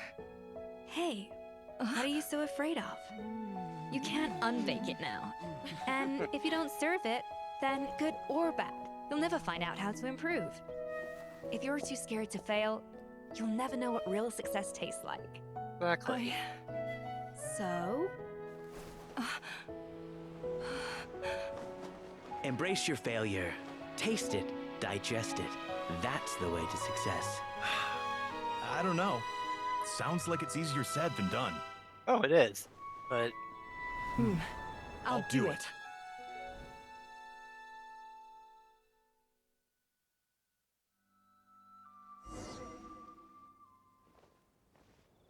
so we won, right? Right? We won. Yeah? The results are in! A landslide victory for Escoffier! Yeah. Quite rightly, too. Piece of cake. Literally. Oh, The Kale seems very happy with it. Savannah looks pretty chipper too, considering she lost. This wasn't for you, was it? He did it for her sake. Now, where were we? Yes. Do you have any more questions for me after everything that's happened? You gonna say the flute, Sandra?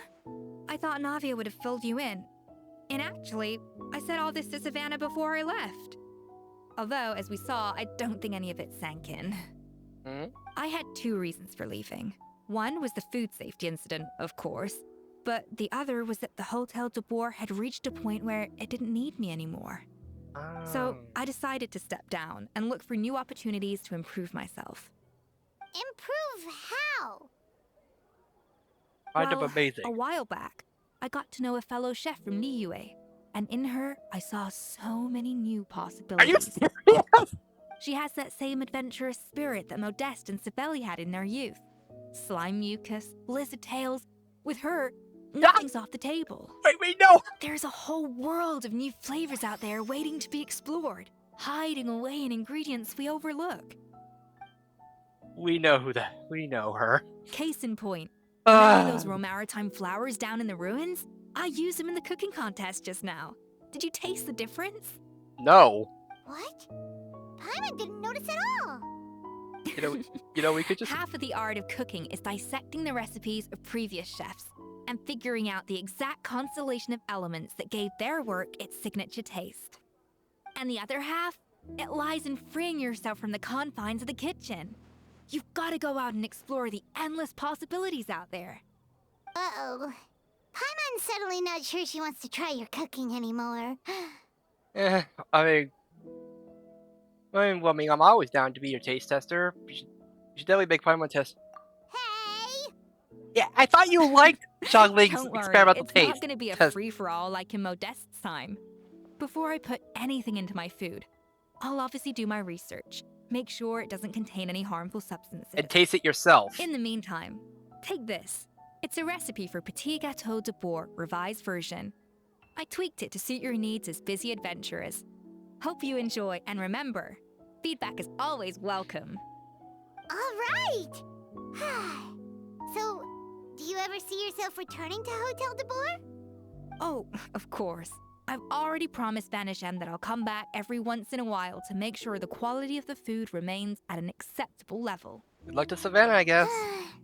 You know, Paimon's still a little disappointed that we never got to see the treasure of Remoria. Just a powder. Surely Monica wouldn't have gotten drawn in so deeply if it wasn't for all the mystery surrounding the original Gâteau de Bourg. She practically dedicated her life to finding the lost pieces of Modeste's diary. Then went to all that trouble to infiltrate the Hotel de Bourg. And in the end, it was all for nothing. She sold her soul for a dream and had a rude awakening. Life's work became a great exercise of futility. Since you mentioned the treasure, between Modeste's writings and what we saw in those ruins, I think I may have figured out the truth. The so-called treasure of Remoria was most likely a substance that the Remorians extracted from Lumitoiles, better known to us as Lumiline. Oh.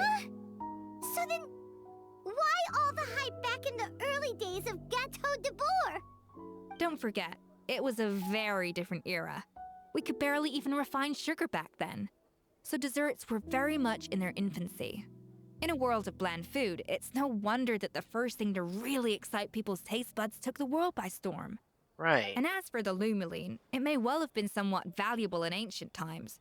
But these days, it's just another drug from the Fontaine Research Institute. Even if Savelli hadn't destroyed it all, I doubt it would be worth that much these days. Yeah, and it's So after outlawed. all that, there was nothing in those ruins but worthless junk. Yep. Feels strange to say it, but Paimon almost feels sorry for Monica. She sacrificed it all only to get nothing in return. Yeah, poor Monica. Hey! Oh, Huh? Navia? You just got back from that underwater ruin, right? Well, check it out. They ran a special issue. Did you see anything like this down there? Freshly unearthed from the ruins of Remoria. A magnificent jar thought to be over 1,000 years old. Experts say it has immense artistic and historical value. It could be worth an absolute fortune. The jar. Isn't that the jar they used to hold the treasure? And she destroyed it! If only it was still in one piece. Some butterfingers must have dropped it or something. Ugh, it's such a shame. Man.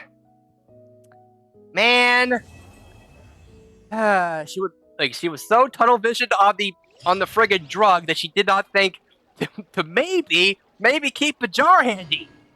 Like that maybe the jar would be worth quite a lot.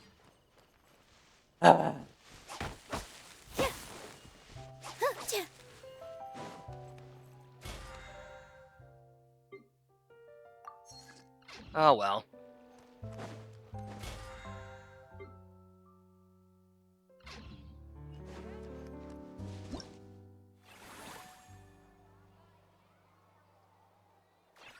Yeah, a sequence of solitude.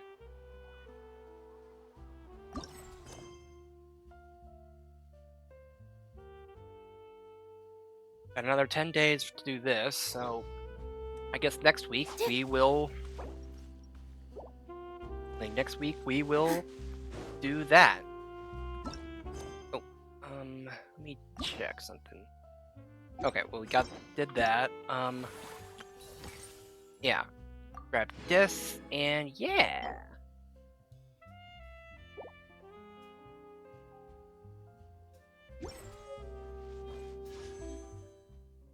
And yeah, it's gonna...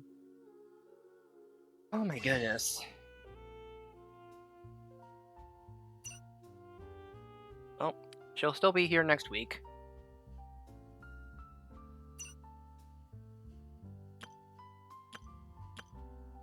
Seriously, that... Also, since the last update, since the last update in Genshin Impact, they've added this little blurb right here. Like, the cost of a 5-star event exclusive character may vary from $2 to $475 if purchased in USD, and the 5-star event exclusive. Like, basically explaining that, yeah, there's a wide, like, that, yeah, it's luck of the draw. Like, it's luck of the draw, and you might, like, and if you're gonna be, like, there's no, there's no specific cost, like, of getting a character in this game. It's literally just, it could be could be any of those extremes. Like, I mean, I don't know. I could just do, like, a single wish right now. And you see? You know, it would have been hilarious. Would have been hilarious if that was... Oh, man, that would have been hilarious if that was... If I got the 5-star just for doing a single pull like that. Anyway.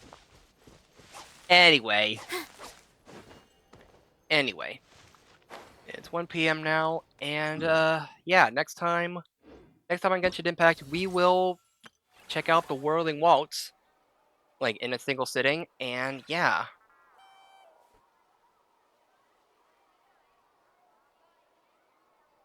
And who knows, maybe some character voices will actually be voiced by then. Then move like that. Yep, that's it. Also, neat that we're going to be seeing some Natlin, like, some familiar faces from Natlin here, too.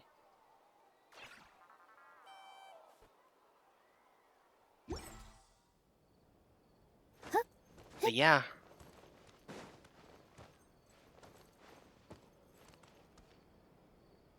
But anyway, that's gonna be it for tonight. Thanks everyone for stopping by. Let's see.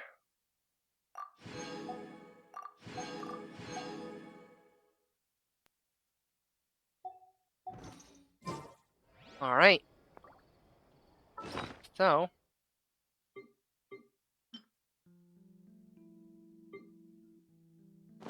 Actually, you know what?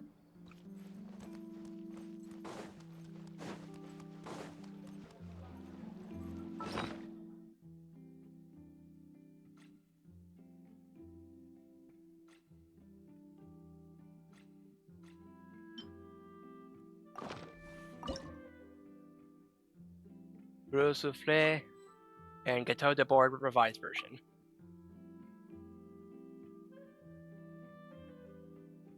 Where is Gâteau de Board? Ah, Petit Gâteau. Like, oh yeah, it does use 3 Romaritime flowers. That is a lot, but it does raise it. I mean, it does raise. I mean, yeah, it's like the Adeptus's Temptation is still the best. Like, still the best around.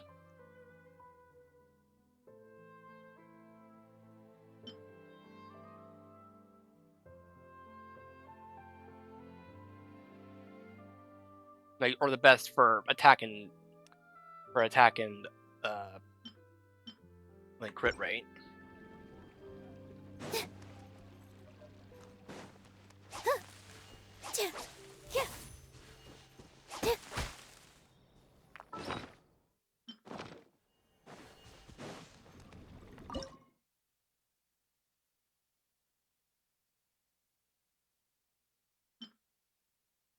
Might as well make one.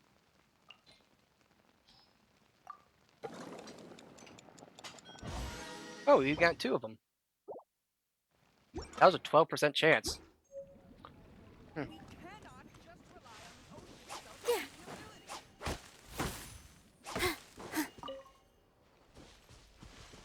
Anyway, that's gonna be it for tonight. Let's see what we have here.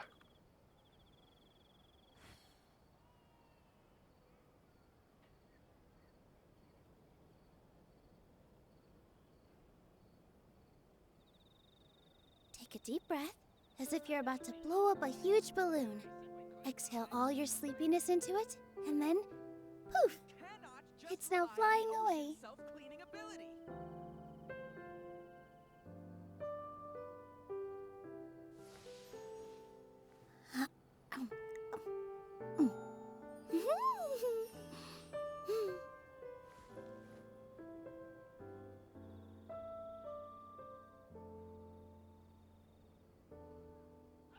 We cannot just rely on the ocean's self-cleaning ability.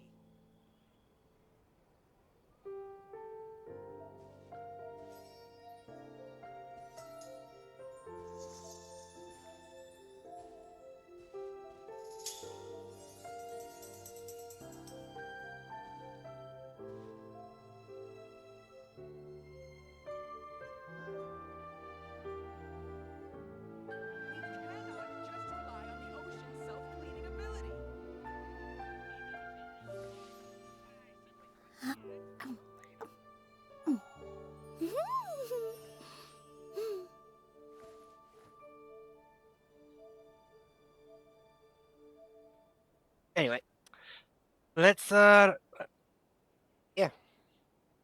That's gonna be it for tonight. Thanks everyone for stopping by. Have a good night. God bless, and I'll see you next time. Bye, yeah.